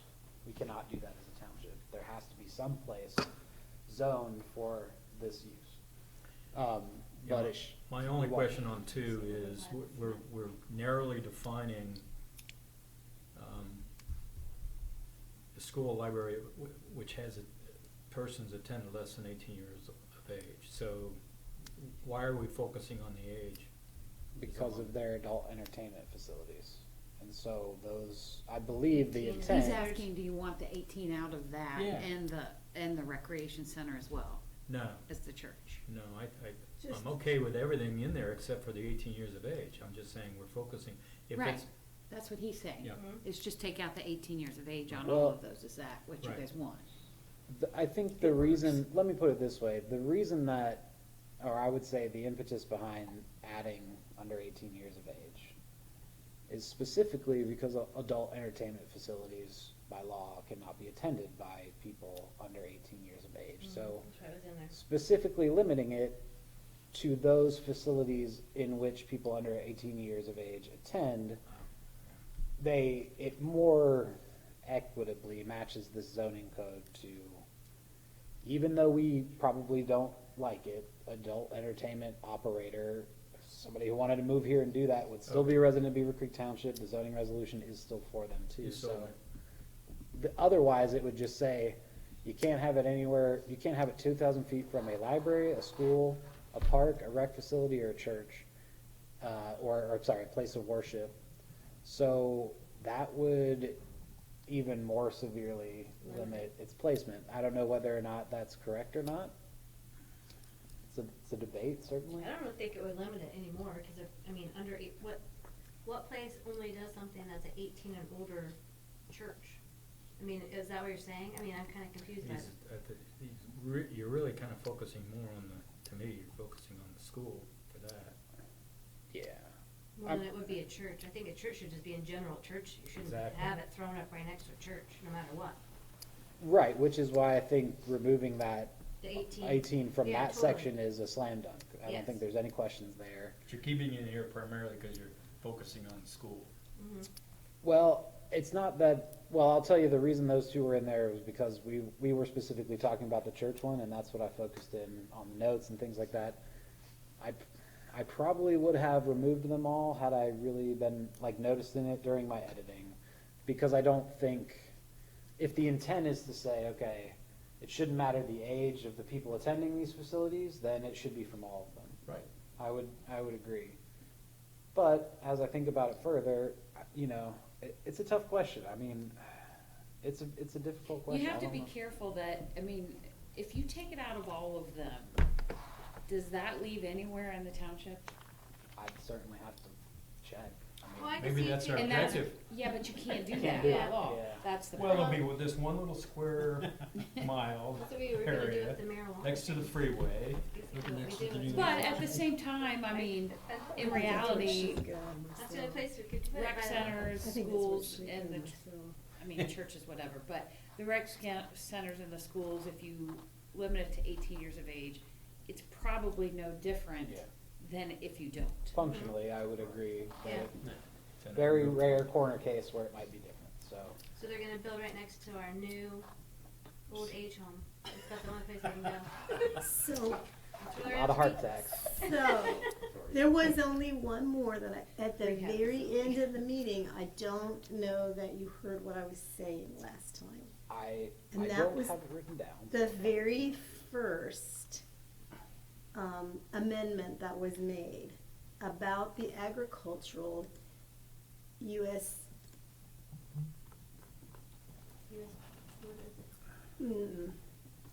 this is not, this is a summary of the last time. Is it from what section? I don't It remember, would it was the be very if first it's- modification in the draft. The very first modification in the draft that I showed you, again, you're not talking about today, right, with the light Correct, the manufacturing? last time we met. Okay. Correct. So it would be Article 5, and the reason I brought this up is because this would have been the very first one. It was language about agricultural classification of, Yeah, we discussed Yeah, that this. was the soils one, wasn't that what you wanted? Prime to talk about? agricultural soils? I don't, can you blow it up a little bit? Yes, I sure can. So the first marked change in the Yes. entire document last time was this. The removal of this phrase, the protection of prime agricultural soils. I apologize, it was small. No, it's I read it okay. Last It's- time, I just wanted to there's make a sure lot. What a memory. that I remembered prime Steel trap. You laughing at me? No, I'm saying that's impressive that you have that kind of a memory. And I believe It we used to be resolved it by photographic. saying It we were doesn't gonna work anymore. reinsert this. Hmm? We were not gonna change this. Thank you, Okay. thank you. I think that really had bigger implications than we had thought through. Okay. Okay. All right. So, based on these conversations, it seems like the rest of the changes that we haven't talked about are all acceptable. And then we need to make essentially 2 additional changes to the text before it's sent to the, if it was voted passed as amended or recommended as amended. One would be in 18.30 to remove the 18 years qualifier from those other 2 sections. The idea being that functionally they should be no different.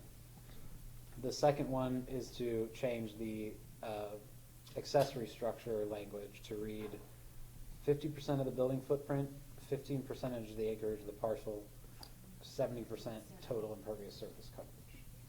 Yes. Okay. Okay. I think if we're all good, then that would be my part. I don't have any additional Okay, information so for you. Seth, we have any more discussion? We just ready for the motion? Seth's like, Seth's got it. Technically, I think you should probably open up the, Yeah, because last time you just tabled it, you didn't, Yeah, okay, so I think you left the public comment portion? portion open, as I recall. Okay. this is, technically, since there was no motion to continue this is a new. Oh, we have to hearing. scratch the whole thing then. Yeah. But that's why I would Parliamentarian recommend says- having the public portion. Yeah, be so open it up again for the public portion. Okay, at this time, I'd like to open the public portion of the meeting.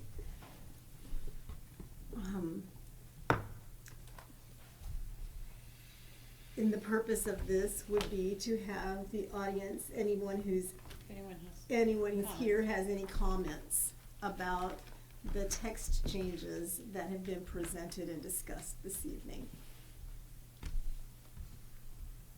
Please, do I need to get up? Yeah, you have to say your name and your address. 2572 Rolling Meadows. We just ask you. Okay, To the mic thank so you, we sir. can No hear problem. more indication. So- Thank you.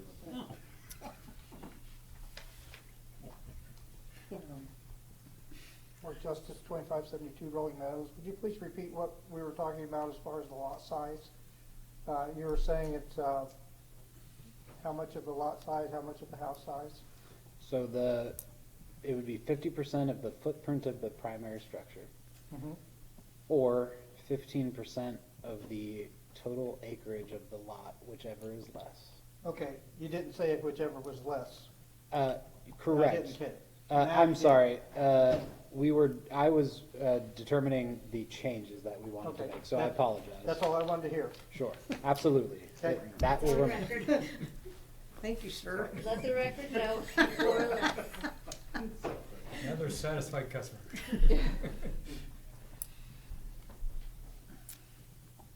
Okay, anybody else have anything they want to say? Hearing none, I may now close the open portion of the meeting, public portion of the meeting. And now I'll entertain any further discussion from the zoning board members. None for me? I'm good. Seth, you wanna try to do it? Oh my gosh. You do it, you're always gonna make You motions. always do it. I mean, it could be presented As presented? as presented and amended. Okay. And Max identified what the amendments are. Yeah, we cleared that up on the record, so I don't think there will be. So we don't have to restate it all? I believe you should be able to just say as presented and amended.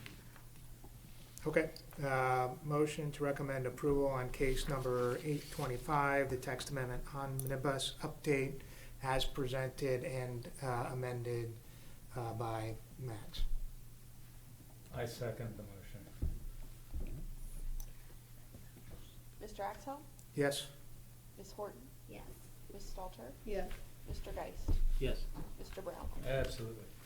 Thank you, board. I really appreciate the vigorous conversation. Truly, I think your participation has made this better, and I really appreciate that. So thank you. He's out to dry. Yes, on to drive. All right, we do have one more case before us this evening. Question to the board.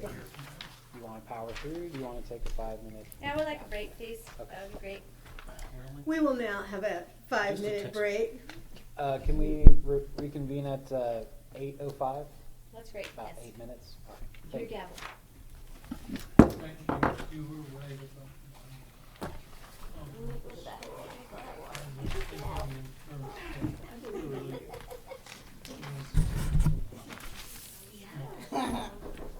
I'm sorry, I said, look, I was.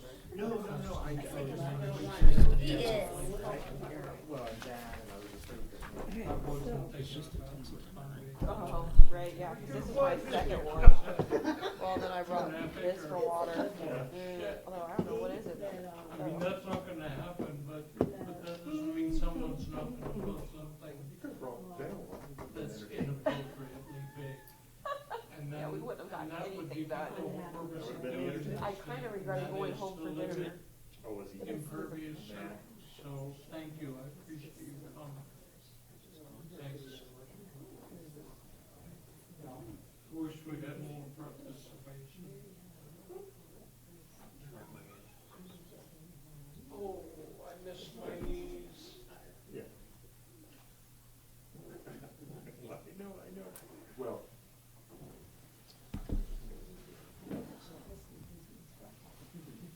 Oh, your husband. Yep.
This is gonna be an easy one, right? You do have some additional comments on it that Foster Reef, our alternate member, provided. So we'll go over those as well.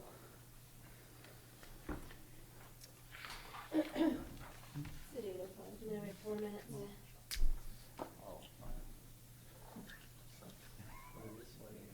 I just don't get it.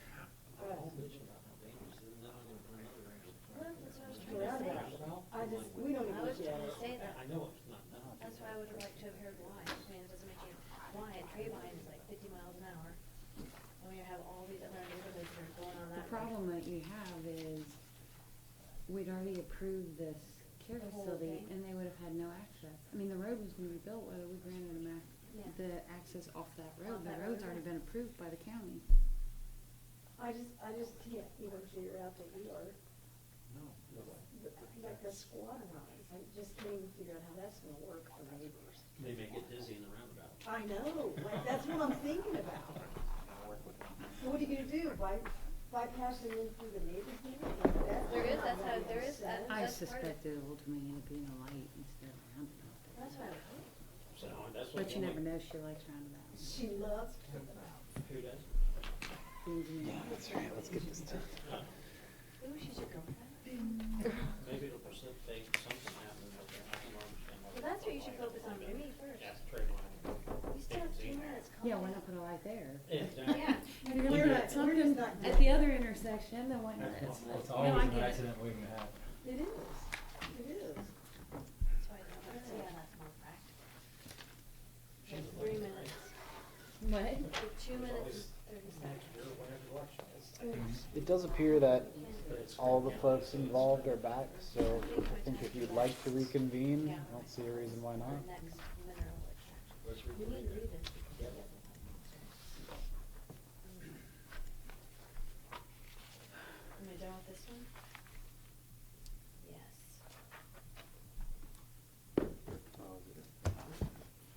Just a moment.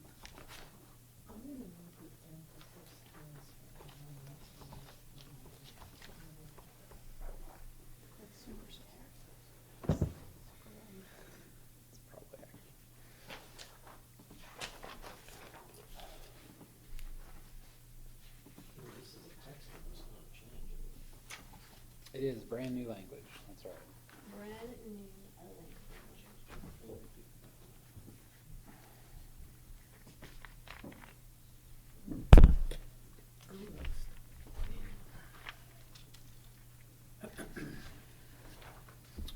There is also well, I'll go over it. Don't worry. Sir, we still have 1 minute. That's correct. So sorry. Don't upset the commission. Yeah. We want to take our duly noted break. We have now 57 seconds.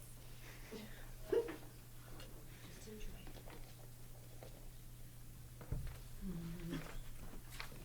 Come back to you.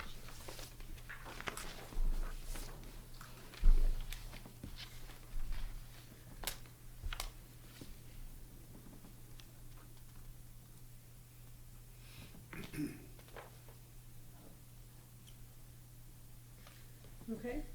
We have a bunch of studies. No, we have 30 seconds.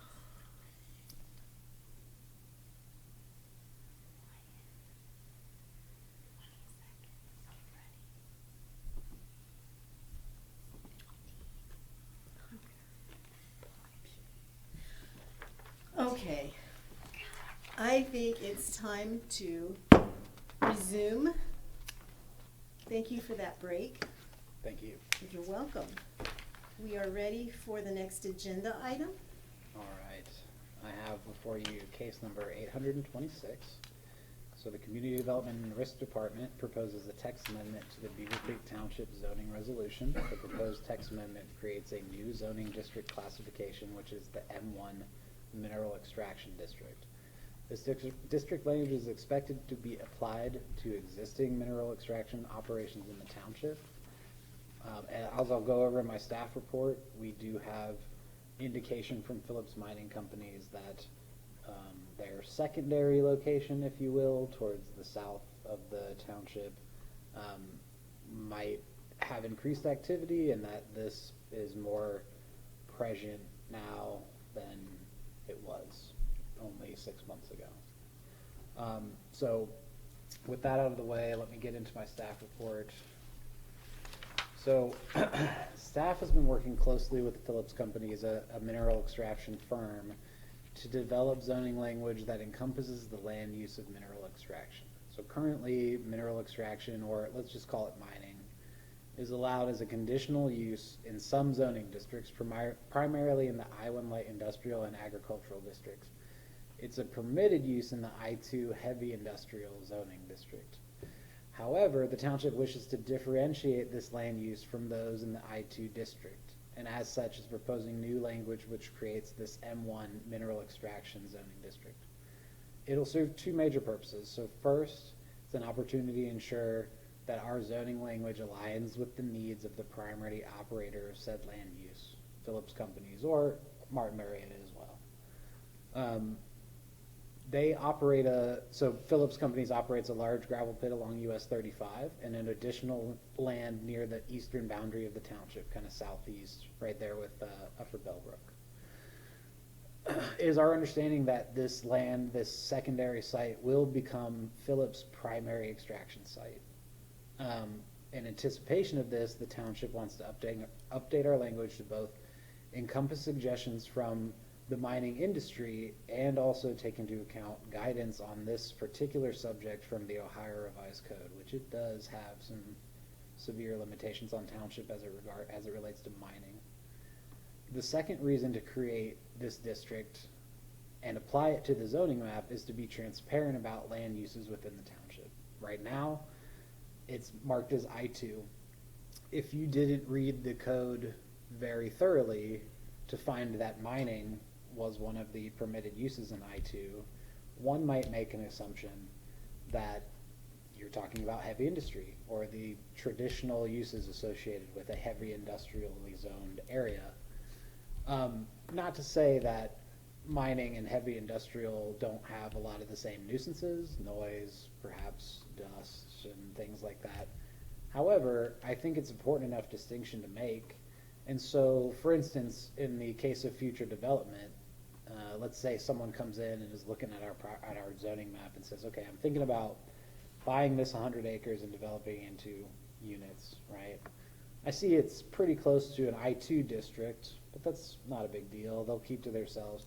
Well, if it was mining, would that make the decision any different? I think it could. I think there's enough chance that it could that it's deserved to have a district that really talks about that specific use. In developing the language, we worked closely with an attorney named Brian Barger. He's drafted legislation for Ohio Congresspeople as a representative of the mineral extraction industry.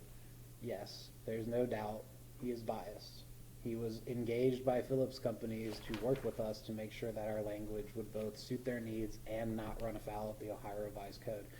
This person has argued in front of the Ohio Supreme Court on that exact issue. It also helps that he kind of bolstered staff's expertise on this area, which is minimal. In addition to this newly created article, which details the M1 zoning district, staff recognized that we had to address existing sections of the code. 18.07 talks about temporary mineral extraction. It's an allowable use in A1. You can have a temporary gravel pit on your agricultural property. We didn't want to eliminate that use. There are valid reasons why somebody would do small-scale gravel excavation on their own land. So we just wanted to make sure that it's clear that in any area zoned M1, that language controls and supersedes the other language that talks about mineral extraction. So there's no confusion as to which one applies to which areas. M1, this language. Everywhere else, Article 18.07. So that's an additional change we had to make to the code in order to make all this work without conflict. We do recommend approving the text amendment as presented. The language has also been recommended by Greene County Regional Planning for approval with no changes. It's the result of working with industry, working with the primary user of this zoning designation. Staff intends to, once the language is approved and once we've had further discussions with Phillips, to just bring forward a zoning change proposal, not force them to apply for it, but just say, hey, we recognize this is correct and bring it forward ourselves. That's our intent. So I'd be glad to answer any questions about the language, about staff's intent. I don't believe we have any representatives from Phillips or anything here today. This wasn't something that they said, hey, you need to do. This is something that we recognized we want to get out ahead of before major changes in their operations took place, and we were unprepared to meet them. And then, if we make this new classification, are you going to make it a conditional use in I2 then, instead of a permitted use? The idea would be to only allow, as a permitted use, mineral extraction in M1.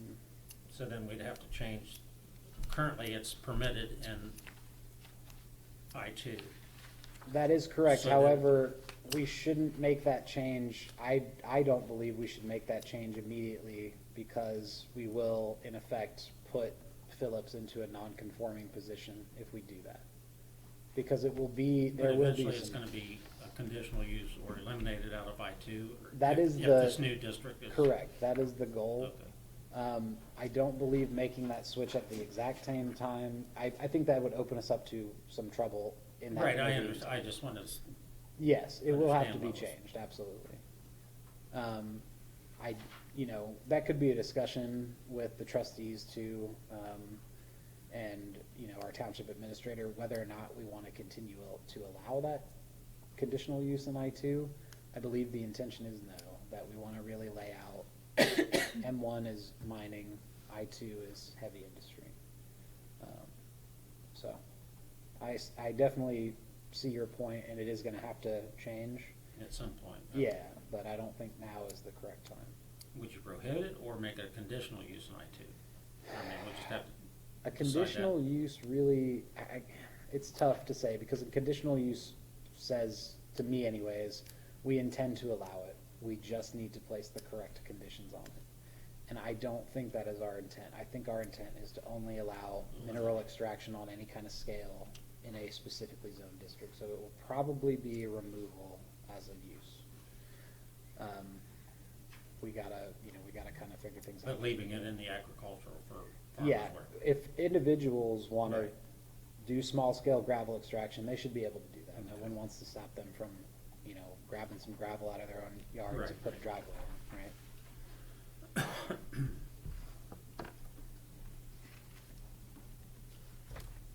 So the impetus the last time we came together was that the Phillips family was changing, or it was going to impact their business. Yes, like I said, we expect that their secondary production site, which is down there by Upper Bellbrook, in conversations with them, and again, it's difficult to know exactly what I can talk about and not in a public meeting, because some of it is, business information, but I'm gonna attempt to thread the needle here. We believe strongly that within a reasonable short time, that secondary site will become their primary extraction site. I think that's all I'm comfortable saying. What is it currently zoned? It's Their currently secondary- zoned I2. Their secondary site is currently zoned A I2. lot of it. Some of it's zoned A1. Okay. They've purchased a number of parcels, Right. But once all that is ready, once they're ready to say, okay, here's the boundaries of our new site, that's when we can get together and say, okay, let's rezone it into M1. We will it's our goal, once this language is passed, to rezone the existing main site as M1. It's gonna present a bit of a challenge, because they also do store and lock facilities there. So there may have to be some, it may be that we'll have to wait to change that zoning designation until they are completely done with mineral extraction at that site. It's difficult to determine at this time. Yeah. Have there been any changes from federal or state level as a result of, I guess I would say I don't know, if it's clean air or clean, any green changes that are influencing us to do this? Is it like at the local level, or is it? I think I understand your question, and I would say that the main reason is local, that we're not being pressured by a state or federal agency to make our language better. This is, in staff's mind, an example of more transparent government, zoning that is more, like, a zoning map that's more useful to your average resident, that would show them a little bit more information at a glance. And also, again, to ensure that a significant, resident of the community and an employer and things like that, that their needs are met. That's also part of this, department's duty, is to develop. So I think this meets both those goals. It tries to be more transparent while also trying to make sure that they can operate safely, effectively, and also in the best interest of them and the residents of the township. So I don't know if that answers your question or not.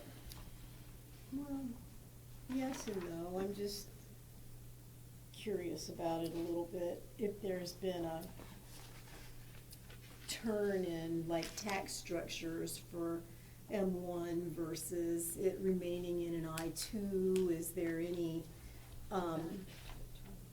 Yeah, my understanding of being taxed by the auditor, say, is that they pay zero attention to what it is zoned locally. They strictly go to the site, view what's on it, make a determination of its classification. So I don't think the Phillips Company, let's say, would enjoy any kind of economic advantage from this rezoning.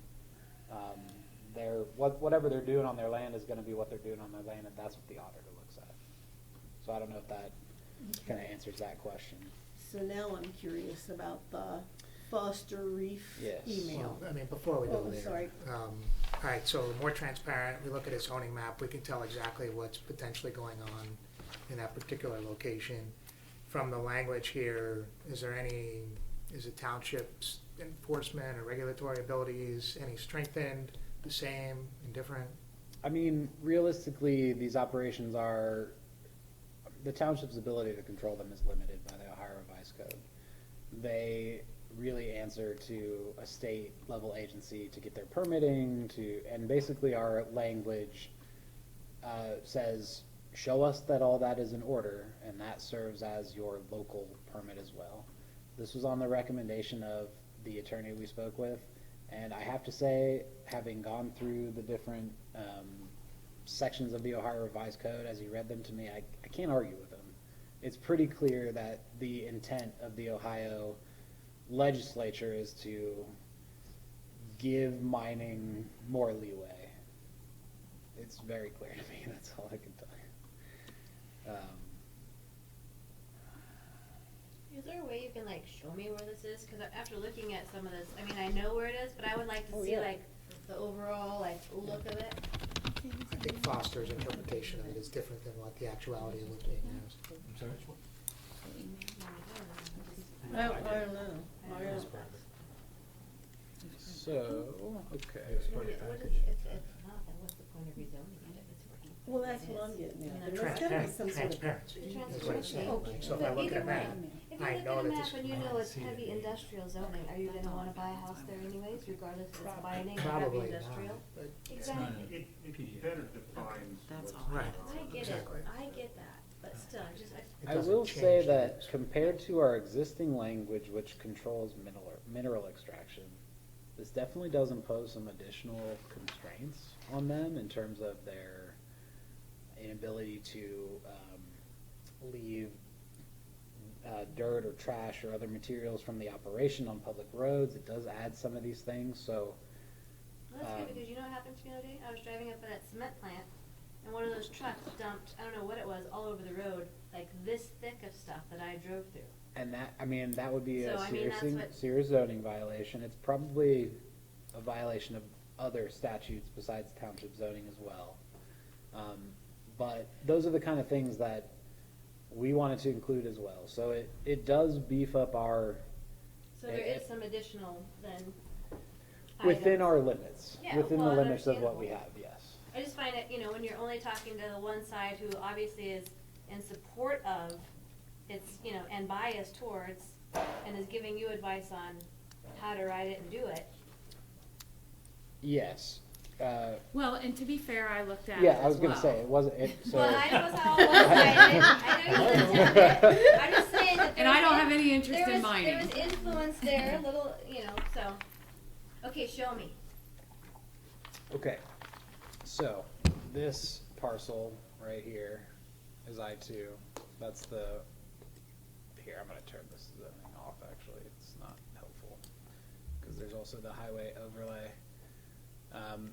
This Here's where they are. is zoned I-2. Okay, and what I'm looking at is residential stuff that they're talking about, cause, So this is Yeah, the, where is that? this is the area that we're really concerned about, or that we're focusing on with this language. okay. So that's south of 35 off of Yeah, this is The other Haynes 35, Road. here's Upper Bellbrook. Upper Bellevue. The property around the other Haynes Road, Can you zoom out just a little bit so I can get the overlay of how, so we're at 35, 35 Okay. Valley, here's the airport. okay, so when it kinda curves and goes, okay. Over by the water tower. Water tower, okay. So, again, in discussions with Phillips, we expect this to become their primary extraction site. And then around that is agricultural, There are, so it's zoned agricultural all through here. There are some residences nearby. Mainly churches. It's our understanding from Phillips that they've purchased and or have right of first refusal on these all that parcels. property. So they could technically, Go all Technically, the way. their border could end up roughly here. and over there, backing up to those, Yeah, I mean, from what our understanding is, I believe this is the last one, but Is that the please, 100 this is not coming from Phillips, this is coming from my recollections of conversations. well, I was with just thinking at the 100 feet was from, dwellings or whatever, so is that, where's the 100 feet from? So let's say that they're, and again, it's, the mineral extraction operations itself cannot occur within 100 feet. It doesn't necessarily prohibit an M1 to touch an A1. It just means that wherever they're doing the mining has to be at least. Well, but that's what I'm saying, so eventually, if they own this parcel and they decide to come out here and mine all this, where's the They stopping won't be point? able to mine all of it. No, they won't. There are They can't? Okay. setbacks. Yeah, so in the language, basically, and we'll talk about this when we talk about Foster's comments, because that's what they really focus on. There's three kind of limits to activity and how far away they can be from residential, not only residential parcels, but residential dwellings as well. So the first is at extraction of 6 feet and higher. Extraction at that depth or higher can be done at 100 feet away from a residential property line, essentially. Okay. Extraction at 6 feet and lower can be done at 250 feet. And processing of, basically anything that's not extraction, so processing any other activities that it might have, asphalt plant, concrete, whatever, would have to be 500 feet away from a residential district. What I didn't see in that language is how high they can build up. Their Talking buffer walls. I'm sorry? How Their deep buffer they- walls Yeah, or, well, I mean, as they're extracting, they're basically putting it somewhere. oh, I see what you're saying. Yeah. Oh, how high they can stack? Well, You can't see it Yeah. on the, when you go down the one road. no, We've got and Across from See that- Hillcare. I don't See know, that I mean, cement plant? I would entertain why we might limit that. If you're a residential property that's adjacent to that, would you really wanna see this hill? I mean, As an, arguably no, but that, Plant. Open. well, that's my next question. Well, I know like the cement plant, I mean, they have a buffer wall that they put all the way around their mining, because I live right out by there, and then they put pine trees on top of them, they make a mound That's kind of what I'm getting at. So Around is there? So some sort of screening requirement? Screen, yeah. I think that's required. Yeah, I was gonna I say, I thought thought so. there too, and I was looking at the banks too, but that's underwater banks. It's so- underwater, yeah. Yeah. Oh, hold on. Oh, here. I could have sworn there was too. Okay, hold on. Screening plan. Whenever the floor of a quarry is greater than 5 feet below the average elevation, the property containing such quarry shall be completely enclosed by an earth mound not less than 6 feet in height or higher as needed to provide a visual and noise barrier and planted with suitable landscaping and or fence not less than 6 feet in height. So I didn't see that in this language. Where are you at? That is in the application for map amendment section. X.3D, X.31D technically.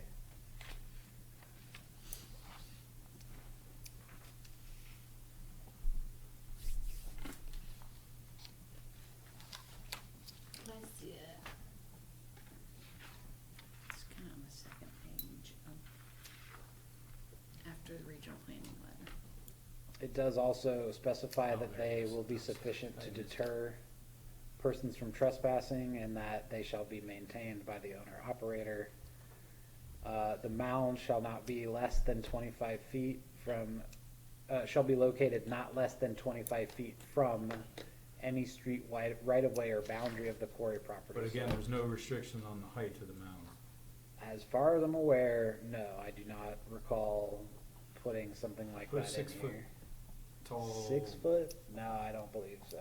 I don't believe No, I mean, you that's- put a 6 foot height barrier and that's only gonna protect you so high. Well, but I think it's also, it says 6 foot or. higher as necessary to Higher as provide a visual and noise barrier. And it has to, so the mound has to be 6 feet, and then the screening, fence or vegetation has to be an additional 6 feet. So you're talking about a minimum of 12 feet. All right, so somebody did the geometry, they said it's gonna cover. I mean, you're not gonna be, look, I don't believe if you're stacking a 30-foot pile of gravel. I mean, I can see it as I'm going in the back in the Xenia. And I don't right think across it's from the reasonable Speedway, to you can re- see the mound there. I mean, I don't know that it's necessarily reasonable to require complete visual screening of their extraction pond. Yeah, I don't mind driving by it, but neighbors, if they're living in that area, and that's obviously not the case for their current property. I don't know what this looks like in the new property. Yeah. It says mound or fence.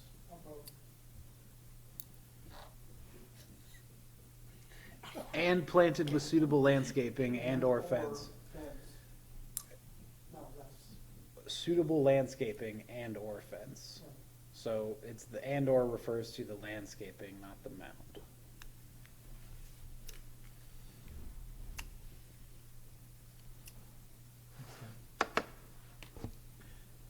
And who decides what suitable landscaping is? I do. I mean, Okay. Dicky. Good business.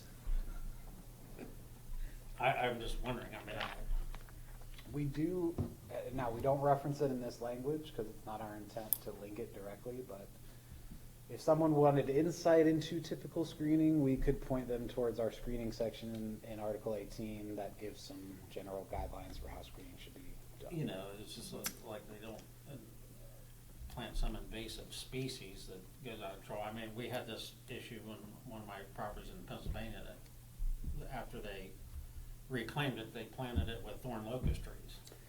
I actually Which was- believe, I could be wrong, but I think the rec plan specifically, hold on.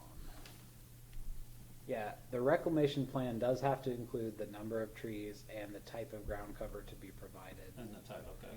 And And that has to be ground approved. cover or legume type and number shall be determined in consultation with the Greene County Okay. Agricultural Extension. So, we do try to protect against that rec plan Right. will be good for us in the end. yeah. Consultation with the Greene County Agriculture Extension Agent. So, what about the interruption to the ecosystem between now and reclamation? That would, honestly, that's the purview of the Ohio agency that would grant their permit. They would not be able to obtain that permit They have to, for instance, they would have to provide a hydrology study to ODNR. They, in order to get their mineral extraction permit, they need to meet a number of environmental, barriers, whatever you want to call them. That's not the township's purview. It's truly not. It's the state's purview. And so we have to assume that if they were issued their state permit for mineral extraction, that site has been approved in the configuration that now we would, of course, have those documents on hand. That's part of their permit to operate. And I think that goes back to my question that I was trying to ask before, and I don't know if it's a greenhouse bill or a clean air, I have no idea what it would be called from the federal level, but are there changes coming that this needs to be done like sooner than later, as opposed to, do you get what I'm saying? I do. I'm just not aware of any of that kind of situation at the moment. Dawn might be able to provide I'm some not insight. aware of it. I mean, I'm gonna be honest with you, that's not an area that I would normally be looking at. I will say this, even without this M1 district, they can do mineral extraction in that Right, that's what I'm trying to say, currently. right. But the reason I think the M1 from the township's perspective makes sense, again, as Max has said, is it allows people that are looking at a map to understand that this is mining here. This isn't industry or industrial. This is mining that you're seeing. And it does sort of just delineate better what's going on in a specific area. And I don't know that, again, it's not my area of expertise, Ian, but I can't sort of conceive sort of what some, EPA guidelines or something that would be tied to zoning. Yeah. Okay. Okay. Because it's so different everywhere at such a local level. That's such a local level thing. I would see it more tied to state permitting or something along those lines than to local zoning. I'm just Yeah. asking. Sure. No, and I think it's a legitimate question. I'm just, Yeah, absolutely. not that I'm aware of. And nor am I aware of I any do, I such. love the land. Sorry? I love the land. Yeah. Okay. We don't have I much would of be it remiss if I did not mention that there were, now granted, they were sent to me at 3:34 p.m. today. So it's not like I've had a lot of time to look at and come up with arguments to refute them, but I should mention that Foster Reef, who is our alternate member, made known that he had some concerns about the M1 mining district. So I would like to present those to you very quickly. So his comments on M1 mining district, I think staff has done an amazing job putting together this draft, but I do not think this is ready for approval. 1, minimum residential setbacks for the base should be 250 feet for work at 6 feet and above, and 500 feet for work at 6 feet and under. He also recommends staff goes back and identifies language to encompass setback requirements for projects at some range between 6 feet and infinity, i.e. the setback should not be the same for an 8-foot depth and a 3,000-foot depth. More research and clarity is needed. Point number 2, I think durations of mining operations should also be tailored to above issues with specific requirements given the use in conjunction with my item number 3 below. 12 months is an eternity to live with a project causing problems. One thing I should note that the township does not have the authority to limit the time of operation of a lawful business when it comes to mining. So I don't believe that point is salient.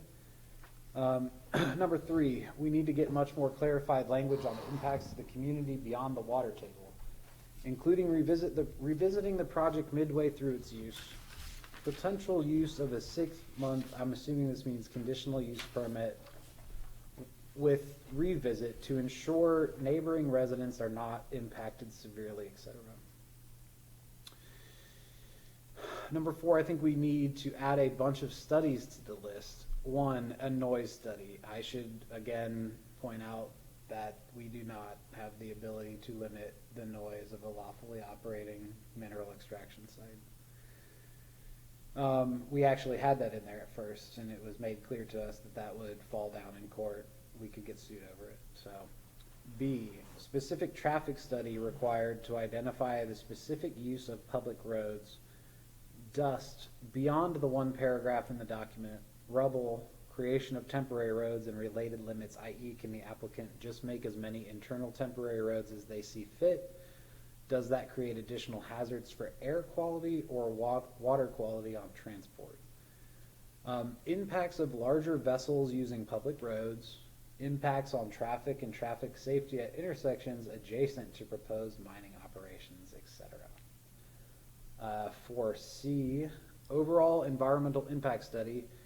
We did this all the time in California, not just focused on hydrology in the water table. We have wetlands and other protected areas throughout our township, other key developmental projects pending, etc. Getting an overall assessment of a mining operation would be critical. I have a bunch of other ideas too, just too much for email. In conclusion, I just cannot imagine as a resident of the township have my home sit 100 feet away from a 12-month-long mining operation. We need to put the onus on the applicant to ensure safety, residential, and environmental impacts are all removed or mitigated to the maximum extent possible. And I am not sure this document does that in its current form. Foster. So if we want to take some time to absorb that and converse, have any discussion that we would like to about that. There was a couple I addressed that, and again, limiting the noise, limiting the environmental impact is done at the state level. They must obtain EPA and ODNR approval for their mining plan. To think, I mean, truthfully, to believe that the township, with our limited staff and knowledge, could provide a more thorough review of the environmental impacts than ODNR and EPA put together, I think is, I mean, I'm pretty great at my job, but I don't think I'm that good at my job. So, So who's this Foster? Foster is our He's our alternate alternate. zoning commission member. He could not be here today. Okay. He's from California. Yeah. Obviously. Okay, and I do not want to, my intent here is not to drag Foster, especially since he's not here, but one thing I think is evident in my interactions with Foster is that he is used to California. He's from California. And the interaction between state and especially township law is much different here. And I believe his expectations are unrealistic about what we can and cannot do here at the zoning commission level. That's all I want to say. I don't want to go into depth about that. I do believe that is the case from a couple of conversations you had before. You remember he asked, well, why can't we just, why don't we have a design standards committee? Well, because we can't. We cannot have one. So I do believe that that is impacting some of these questions. He believes we have more authority than we do to make rules about mining. We just do not. Some of them, the 250 feet versus 100, the 500 feet versus 250, I think it's legitimate to discuss those. I agree. I think that was one of my concerns. That's why I wanted to see how everything was laid out and just kind of look at that. And realistically, it does not sit anywhere close to a, and now there are some farm at the time, residents. right now, currently. Yeah, that's right. And again, knowing what we know, that the Phillips company has either purchased or has right of first refusal on all the surrounding properties. We've kind of tried to split the difference between, I mean, if we say, okay, you can't, I mean, that's 250 feet around their entire property that they cannot extract minerals from. I mean, that's significant towards them too. We do have to consider the user of the M1 district. So, you know. Where's the number coming from? I mean, where's your 100 coming from, and where it says 250, obviously is coming from My number adjacent. comes from and admittedly, he no doubt biased. He is firmly in the corner of mining. However, he says, look, this is what you're typically going to see. I'm going to go with that. But is there, I mean, I agree, and he said that to you, but did he show you proof of this is? We where can you also should look get at in and our, see? so it also mirrors our existing 18.07 language on temporary mineral extraction. Granted, temporary is not the same as, Yes. but this is temporary, so the language says specifically that behind 6 feet, or I'm sorry, above 6 feet can only be done for up to 12 months. That shallow extraction at 100 feet away from the edge can only be done for 12 months. So it's not like that will be a permanent fixture. More than likely, in talking with Phillips, what happens is they go and they will eventually move their way out there and get the last of their gravel. You know what I mean? Again, it's definitely a reasonable conversation to have. I don't know, yeah, I agree, I don't know that his numbers are I was not given okay, where did you get those either? So at this point, it's just, I mean, what do we think? I mean, at 100 feet. Well, I know, that's what I would like to see, like, where is the precedence? I mean, what have other? Actually, doesn't our current say 200 feet? I thought our current said 100 feet. Just, unless mine isn't the most recent version. No, I could have sworn it was 100 feet, but But it's possible, I don't know. hold on, I think I actually, Max, those properties that we're concerned about being Extraction less than 100 6 versus feet to 250 feet 2A, away, 1807 2A. I'm sorry? those properties that we're discussing as being potentially 100 to 250 feet away, were they, I mean, when they purchased those, did they know that that was I-1 with mining? And are they aware that we're having this discussion? So, Because that other land is. the people who purchased, I mean, to be honest with you, I would have to speak with them. I don't know whether or not they knew when they purchased those properties that it was going to be next to an eventual mining operation. I don't know. Well, I would think at the time you wouldn't know that because everything is right now agricultural and that. But then again, if you go anywhere near there, you see, I mean, it's still right now a gravel pit. It's not that, I mean, it's been mined already, that area.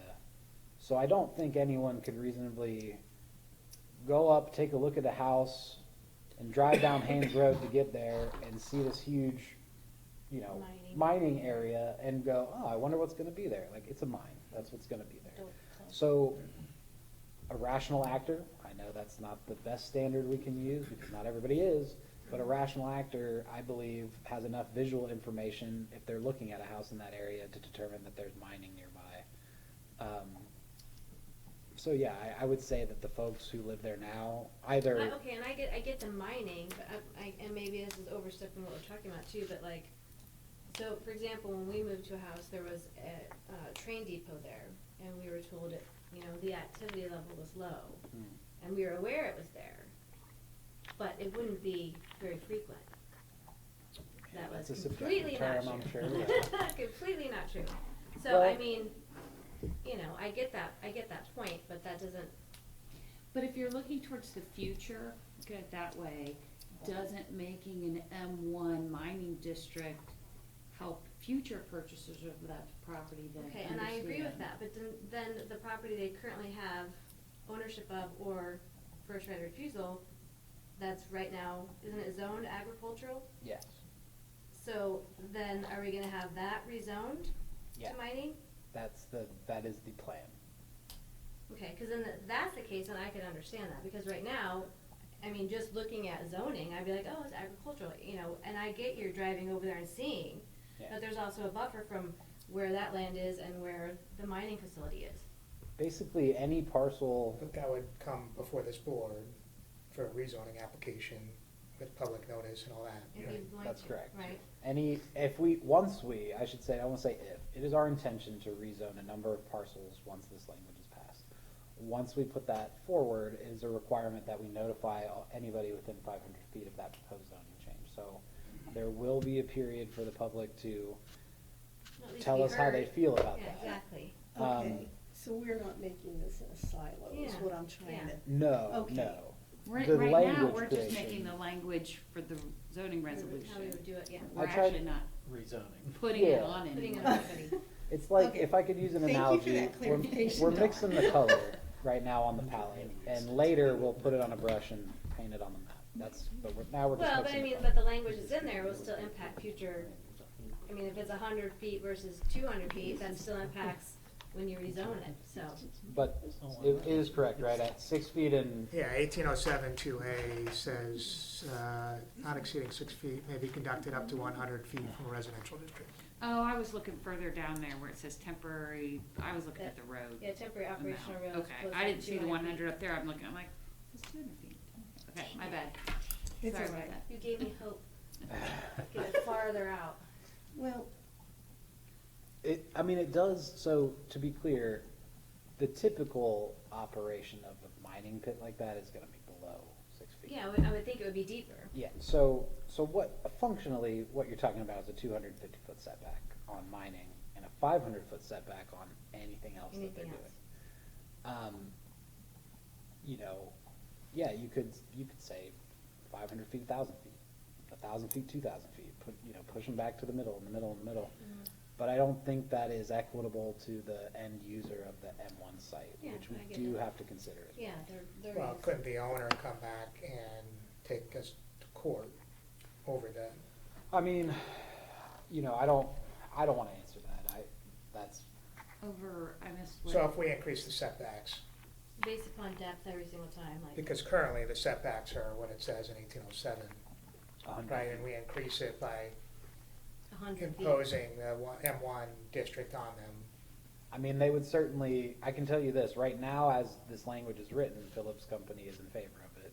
That would probably be a change if we change these, I imagine. Well, it'll we be would have obviously a- noted, yeah. Yeah, we would probably have them not very happy. I mean, zoning can work with companies and businesses to still do things that are good for the community. I know, I see it on everyone's face, like, oh, you worked it hand in hand with Phillips on this. That, I promise you, is a good thing. It's like if we were working with the Jenkins in developing their mixed-use rezoning last year. We worked hand in hand with the people who want to use the land to determine what uses you want, what does the zoning need to say in order to meet those uses, and does your vision match with what the township needs for safety and things like that. Staff believes that this does. what are the big boys saying? Have you talked to Martin Marietta about this? We have not talked to Martin Marietta yet. We've talked with Phillips. That's all. I have a question. I know we're talking about gravel pit. Do we think there should be some kind of language in there as far as vertical mining versus horizontal? And like boring, if you have your setback of 250 foot, you're going down. Is there any language as far as boring or Like- horizontal mining I think I get what you're saying, but and under somebody's property? I believe they'd have to acquire mineral rights to properties that they don't own if they wanted to do that. And B, I think that would be classified as extraction below 6 feet. I don't think you could argue that boring down 100 feet and then moving to the side, that's still extracting minerals at a depth below 6 feet. So that, in my mind, would still be the 250-foot Push setback. it back. Because I don't know if Ohio recognizes mineral rights or what, because I know the properties down here don't go with mineral rights, but other states do. I mean, have mineral rights to farms that you don't own. Yeah, I mean, people, that You does know. happen. I can only say that I believe that the way it's written, any extraction at a depth under 6 feet covers Okay. lateral boring as Yeah, I well just had at a that question. depth. So, I'd like to make a suggestion. What if we table this, have a work session? Because this conversation, it seems, and Foster's the new guy. And I would, if I was the new guy and I took the time to do this, I would like my peers to, I would like to speak to my peers if I possibly could. I'm not saying that everything that's on here is something we need to talk about, but he's you know, he's the new guy. Yes, I think that's a fair It's a thing polite to thing to say. do. I guess, counterpoint, he's had this since Friday. And he only got these comments to me with 2.5 hours before the start of the meeting. Respectfully, I know Robert's Rules says 5 days. We haven't always been able to live by this, but this is kind of a new, bigger change, and I think it's an important change to him. I agree. Well, I'm and not he's also- necessarily I just opposed don't know to that a there's work not a session or rush in anything. it. I There's mean, not he's a from rush in it. California too. It may have taken him a while to understand our language and our whole processes and everything we've done, and to look this over with this. What's the It's a lot of stuff. goalpost of the driving time frame that Right. you're shooting towards? I mean, it's not going to, I don't think delaying it a month to have a work session is gonna keep Phillips or anybody else from doing what they wanna do. It's I don't already think so. zoned I-2. I'm not opposed to having a work session. I am concerned that some of the changes he's suggesting seem to, Well, but that doesn't, I mean, Disagree with I Ohio understand your Revised concerns, Code. and I think that's the point of what, yeah. having a work session. I think that's, I mean, I think that's fair. I guess, So a couple things. One, we're not giving them any rights that they don't already have Right. today, right? We're not expanding what they're capable of doing, that's correct. right? We are adding a couple things that benefit the township in terms of clarification of language, going this route, right? You know, we add the transparency. I don't think hurting somebody's feelings is a reason to table it and have a work session, in my opinion. I don't think that's appropriate. I think we should make I don't decisions know if you're based on saying that. hurting his feelings, I think, and I understand he can't attend too, so I mean, there's Yeah. that. I just think we're overthinking it. I mean, this, Well, it's late too. Well, there's a lot of language. It's a lot of language. That's just where I am. okay. I Bob, appreciate that thoughts? logic analysis though. I have no thoughts on it. I'm good. All my questions have been answered. Yeah, same here. But All right, well, let's move on then. They're all good. Okay, well, They're good, let's move on. I think that basically encompassed the staff report. So I think now would be the time to open up any public comments. Any public comments? Yeah. Does he have to restate his name? I think since it's a different case, that would Okay. be advisable, yeah. Court Justice again, 2572 Rolling Meadows. I do know a little bit about gravel pits. Basically, when you dig down, it's a 45-degree angle when you dig, so no matter how far they dig close, it's going to come, you know, and it could go further with water because it could trim. This is a prime opportunity to look at where their existing pit is along 35 now. What are they going to do with those water pits? Typically, just like Hilltop and the other gravel pits, first thing they want to do is give them to the city to make park. It's a huge liability for the city because you're trying to maintenance the ponds that, you know, people drown in, and you have to maintenance is make parks out of them and mow. So they're coming to an end where they're almost done digging out of there. They're not going to want to spend that money to keep those up. Now's the time to look at what you want to do with, you know, what you're going to accept in those areas. And to spend any of Beavercreek's money to do anything with them, they made the money digging them, and you still have a hold of them now because they're wanting you to change all those farms to or from agricultural, so they can mine in them. So they do have, there are many storages there, or they're rented sheds, so, but they're going to wanna get, there's no use for them with those ponds, and they're going to wanna do something with them. It's a hell of a liability for anybody to have, and they're only going to wanna take that. First thing they're going to wanna do is give them to Beavercreek for parks. There's no doubt in my mind, it happens to Hilltop all the time, that's how they do it. As far as they go into those farmers, they've already went in those farmers and said, well, we're gonna give you a chunk of money and to hold on to it, and we'll give you this price if we're allowed to buy it, once the zoning's changed and all that. That's typically what they do. That's what Hilltop did. I watched them do it for years. I had inside information with that. But right now, at the time, you know, you have the chance to make them, whatever your setbacks are. 100 feet might sound like a lot. Go look at 100 feet, then think of the landscaping mound on top of that, then them having a haul road on the other side of that to maintenance that. 100 feet's not too far. It's by the time they have heavy equipment there, and the hours of operation. Boy, I'd hate to live around there if it was open 24 hours a day, even if they had, you know, they get busy, that's going to be the first thing they want to do, is open 24/7. I don't know if you have that jurisdiction to limit the hours between, you know, business hours or business hours. We do not. So, I would definitely explore that. I know what you say, but the thing of it is in industrial, when you have heavy equipment, now you have a noise ordinance, so there might be a thing. So, just a little update, trying to get you a little ahead. Thank you. Thank you. That one piece that's the house right there, is that, there's two that they're trying, or they have? This one? That's, yeah, right in the middle of it all? As far as hold on, our last conversation, they own these.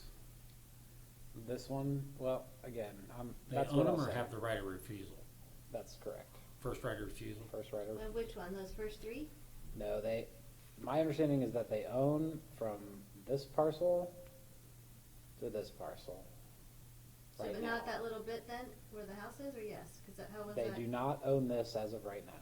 I'm not gonna go into it because I believe that's outside of what I'm able to speak No, about. what about that one that's right in the middle of it all then? That This one? Mm-hmm. I do think they already own this one. No, the one across the street Across she's the talking street, the about. house, There. right there. This one? Yeah, they own this one. So they own Or that?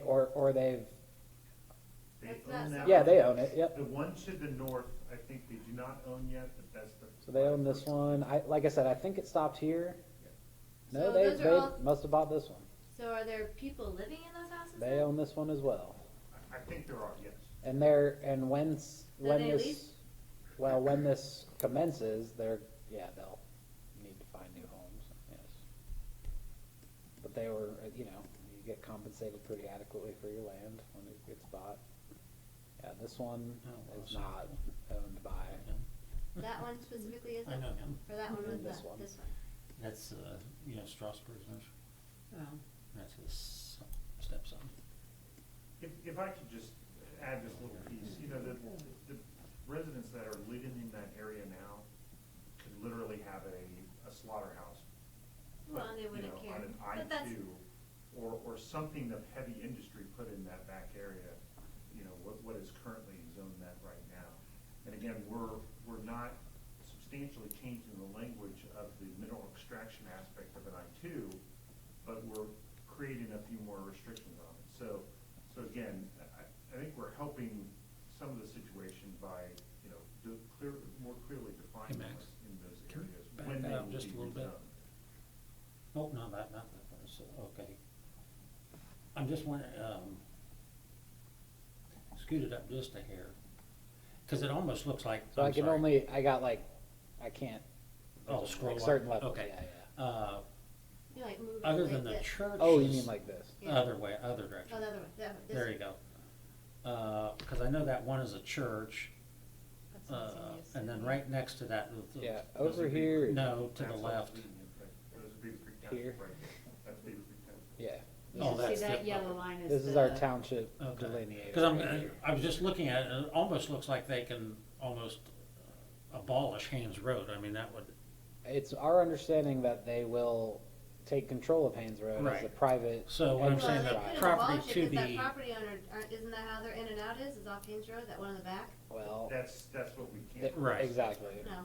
right, if they do get that, and then the next lot over looks like a fairly good size, over to the, I guess it'd be west, on over the big parcel, on over. This one? Yeah. Yeah, I this mean, is the Gertie's So any future property, development right? of that, Yeah, I mean, it's gonna even go, oh, that's Gertie's, okay. Mhm.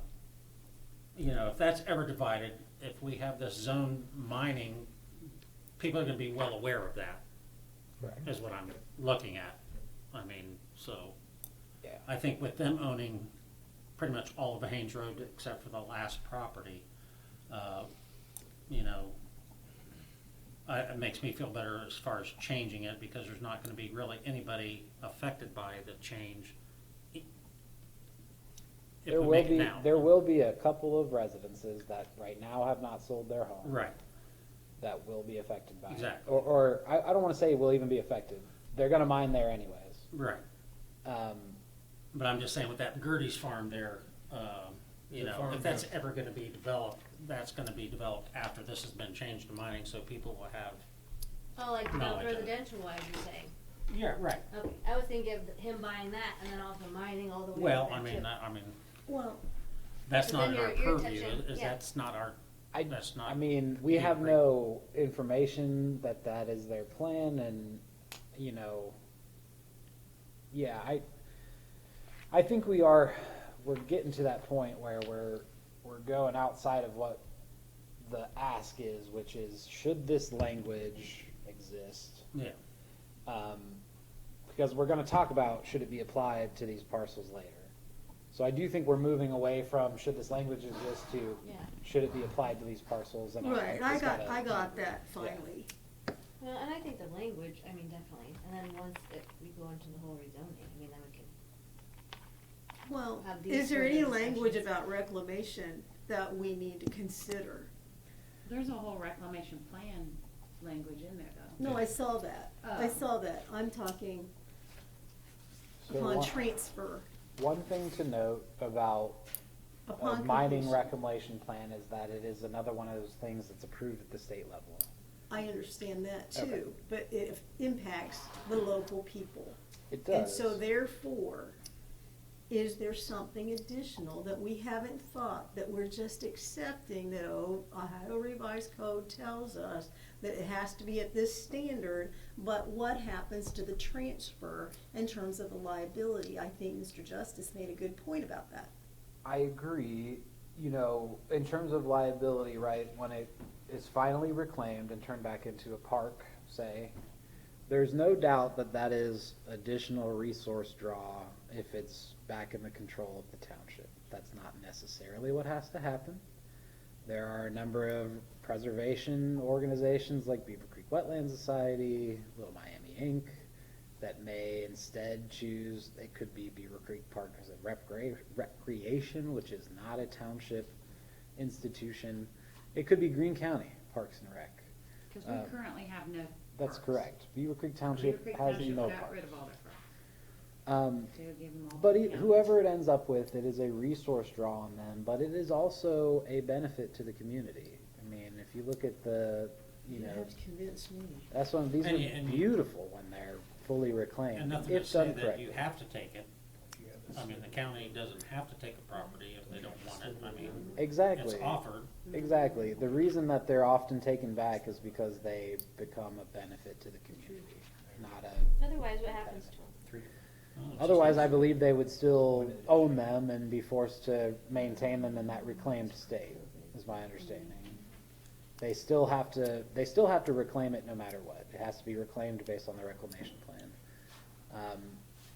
And like we said, I believe the possibility is they sell it off to someone, or someone takes control of it, or they continue to own it and pay taxes on it, so.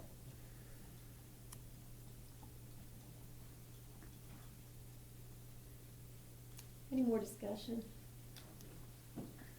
Let's move on. Next step. Next step. All right, Oh, is he making a motion? Yeah. No. Okay. We can What I start didn't making- hear- we can let Bob do it. Oh, No, no. You're the second. look at, I'm the second. What I didn't really hear was clearly, at least in my mind, what's driving what is this needed for? Is there an event or an activity or? No, it's just we know that their future expansion plans include expanding the operation of this mine. So we know this is imminent, it's ongoing. And That's- this is just a perfect case to point to, right? Yeah, exactly. I mean, this is a direct result of conversations with Phillips. Hey, we're gonna expand our mining operations, and us going, our existing code is not sufficient to deal with something of that scale. It doesn't provide us those kind of protections about, stuff on the roadway and some of these other things that we're giving ourselves here. So, yeah, I guess that is the event that's taking place. We don't have a definitive timeline on that yet. We're in this kind of weird gray area of, trusted information, and then also we're trying to make plans based on this information that the company shared with us. So it's a difficult position to be in, but it is based on intended future use of these parcels. Based on the dialogue and discussion you heard tonight, is there anything you're having any second thoughts or concerns about that maybe we need to be stronger? No, personally, no. I believe this went through a number of reviews, Greene County Regional Planning. It's been looked at by an attorney who specializes in this area. Granted, I will Yeah, say this a little again. biased. He is biased, but he's also an attorney that knows what he's talking about, and he taught me more about this subject than I've known in my entire time here. So while he may be biased, he also, in my interactions with him, was fair and honest as well. Max, if I could add to what you were saying just a few minutes ago, I think if you've seen over the past, especially with Max being here, that the zoning department or community development department has tried to redefine, and actually it started with the township administrators trying to redefine some of the areas. We've had the aviation district come in. We've had other districts come in. This is that next step in creating those to better define the areas. This is just, again, very similar to this. If you want to elaborate on that, Max, again, this is part of those steps that we've been taking. Yeah, I think that's a really good point. I mean, apart from the imminent need from Phillips Company or another user, this does fit that. I mean, like Randy said, we've developed the Highway Business Overlay District for our Central Commerce area. We've developed the Aviation Support District for the airport. It is, partly, like we said, to provide a more useful zoning map. I don't know what to say other than that. You said it was an imminent need for Phillips? Imminent's a very subjective term. No, imminent, I think that's not very subjective. Imminent and how soon? Right now? Well, In that's seconds? that's why we're I mean, like, that's why are we? That's why, I guess, me too, and since you said that, they're I guess, mining either so way, that's so- probably imminent for me means upcoming. It means to happen in the future. For sure, it will happen, but with not a timeline in place. It's just, I guess, so forgive me if we had a miscommunication, but that was, for me, imminent meant it's definitely going to happen. We don't know when. We know it'll be sooner rather than later, which is why they approach us to have these conversations. But I can't tell you when they're going to make that switch over from the old to this new location as their primary. I don't know that. So they approached you to change the zoning? It has, M1 has been in Yeah. process for a long time. I would say that they approached us and said, look, we know you've been interested in this, now's the time. That's the best way to say it. It's not like they came and said, hey, we want an M1 zoning district. Correct. M1 zoning district's been in, and you remember, I talked about this long ago as one of the many districts we're hoping to create. We still have institutional governmental, active and passive recreation left on that agenda. M1 mining has been on the agenda for over a year.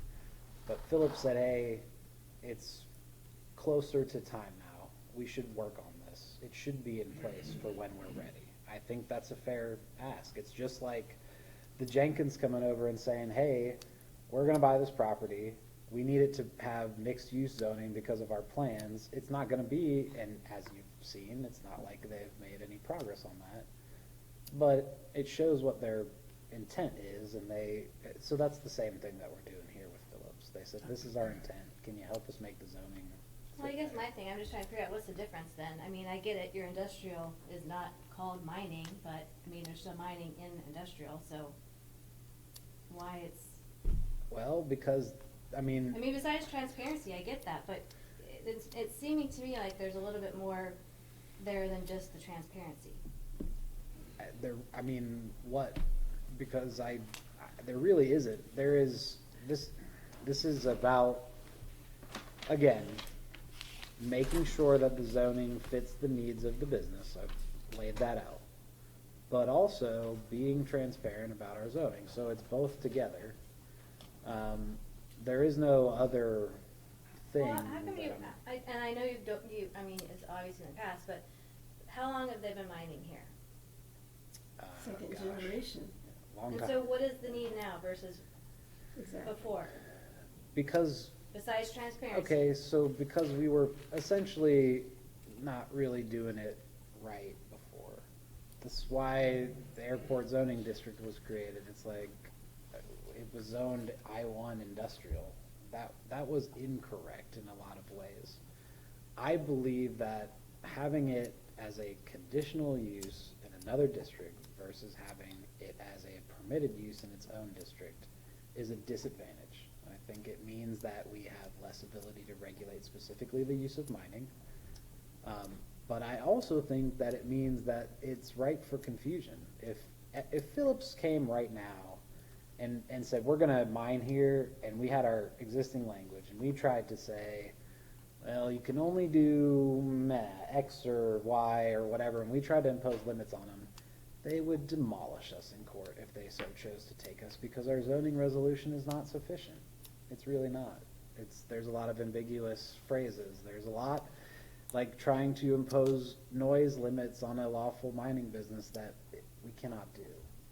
So we would fall down in court if challenged on our current zoning. Now, I think this new We can't do noise limits, I zoning. thought you said anyways if we rezone it. I'm sorry? You said that we couldn't do noise limits if we rezone Right. it anyways. No, but that's what I'm saying is like, if we tried to come in, and I use that as an example, but give them a setback or whatever, I believe that our current code is not sufficient to kind of really stand up if we wanted to. This gives us that additional backing. We gotta remember too, that apart from what's good for Phillips, there are things in here that give the township additional regulation control over things like dust and debris, over things like if you're going to do any blasting within X feet of a gas line or X feet of a school or whatever, that additional controls need to be Noticed if taken. they can provide it. So my other question about this property line runs also into Xenia. How can we rezone something that is on our own without having input from them as well, since it goes over into, So we can't rezone parcels that are not within the so township. this is only for that limited space? It would be for, yes, right here. So how does it work when that lake, what is that zone right then in Xenia? If I can, it's similar to, what's it called, the racing place over here? The Kilcare. Kilcare, that's partly in Xenia Township, partly in us. If there's rezoning, if they need rezoning of something, they'd have to go to Xenia for their portion, and our portion this would only deal with our portion. Okay, so Xenia doesn't have that mining, you don't know, zoned? I don't know what their zoning is. Oh, yeah. Why do we care?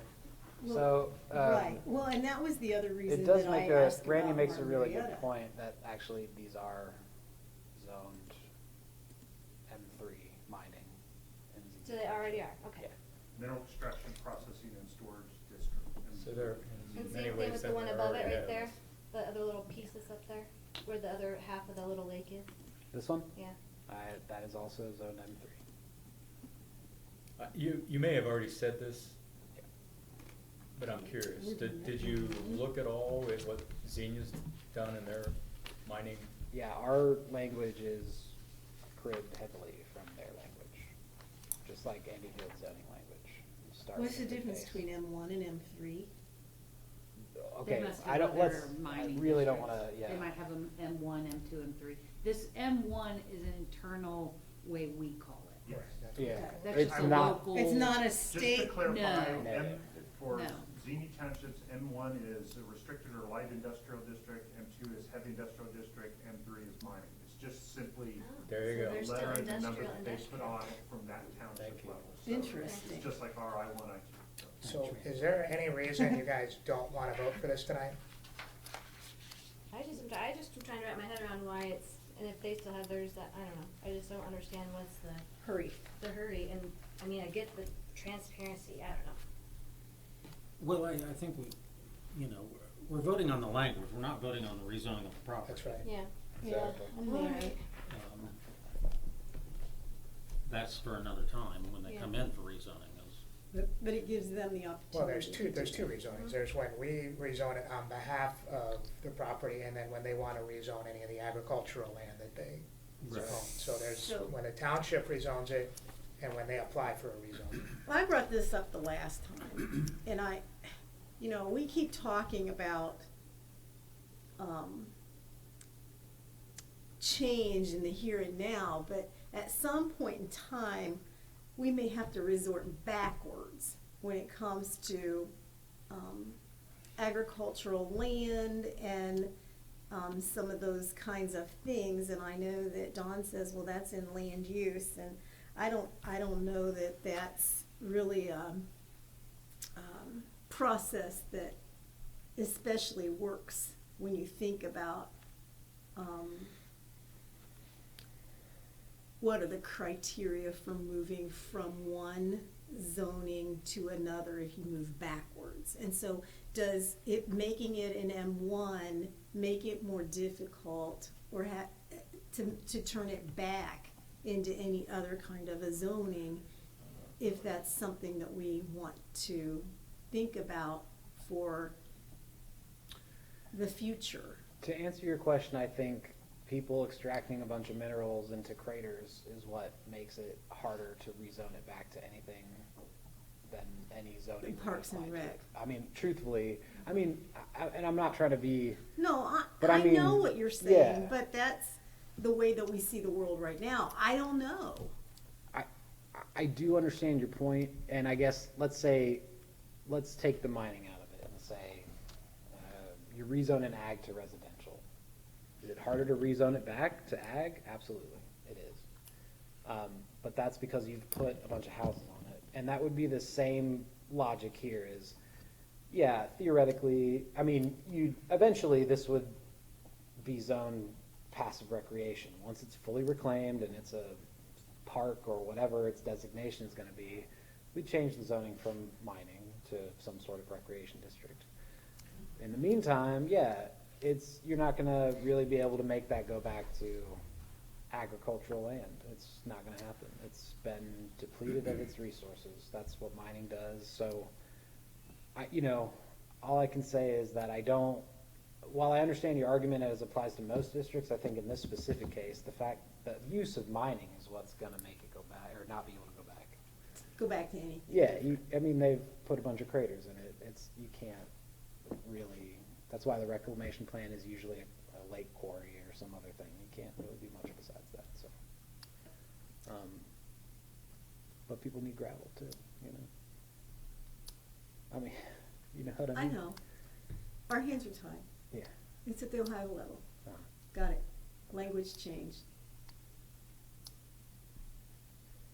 All right.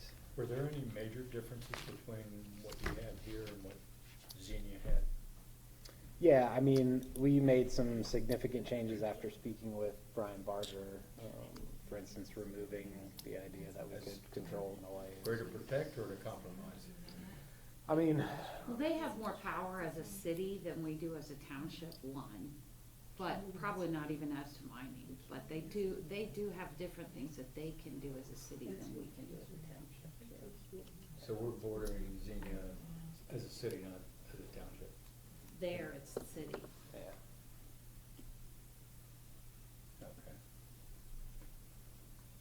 pretty sure, That's right?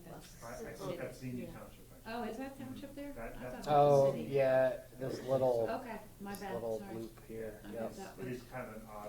It's section. because of the weird annexation and thing like Oh, that, yeah. but yeah, it is technically Xenia So are we Township. stronger or weaker or the same? I mean, No. in what fashion? I think that's a difficult thing to answer. I think in some ways we've strengthened it because we've given ourselves some additional controls, again, like, dust and things like that. In some ways we're weaker because we acquiesced with the knowledge that we cannot impose a noise, like no matter how much we want to, we can't impose a noise limit on a lawful operating M1 business or mining business. Whether, I don't think that makes us weaker. I think that puts us on even footing, except we're just Reality. acknowledging it, yeah. Yeah.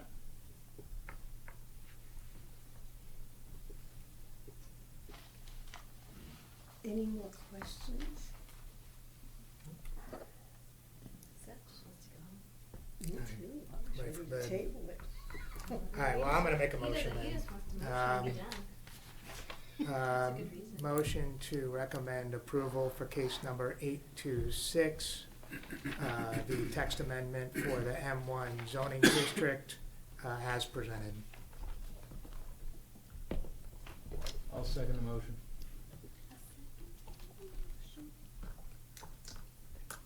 Mr. Axel?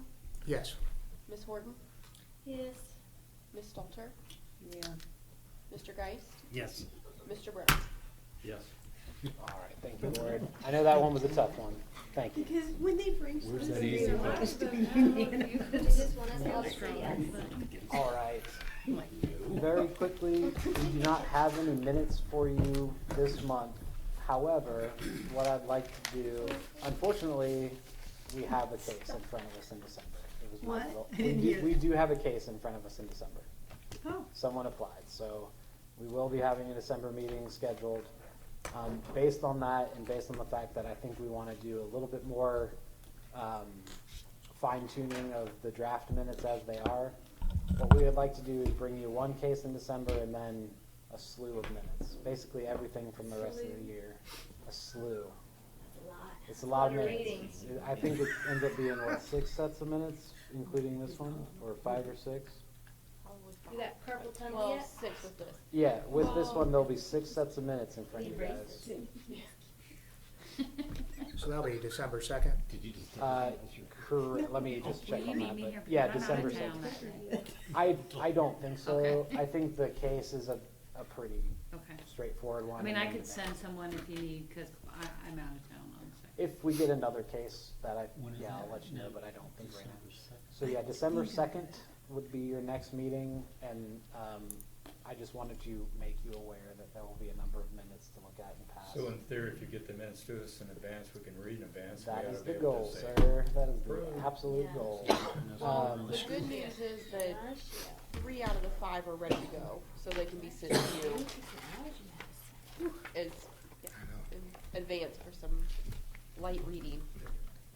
I won't So we read it can, in bed. yeah, I'm with you there, Kristen. That is the only thing I wanted I'll to never get discuss, through it. was just kind of give you a preview of what's to come next month. But other than that, I think we're all good. okay, we still have to make a motion. I make a motion to adjourn. Second. All right, all in favor, say aye. Aye. Any opposed? All right. Hi, Randy.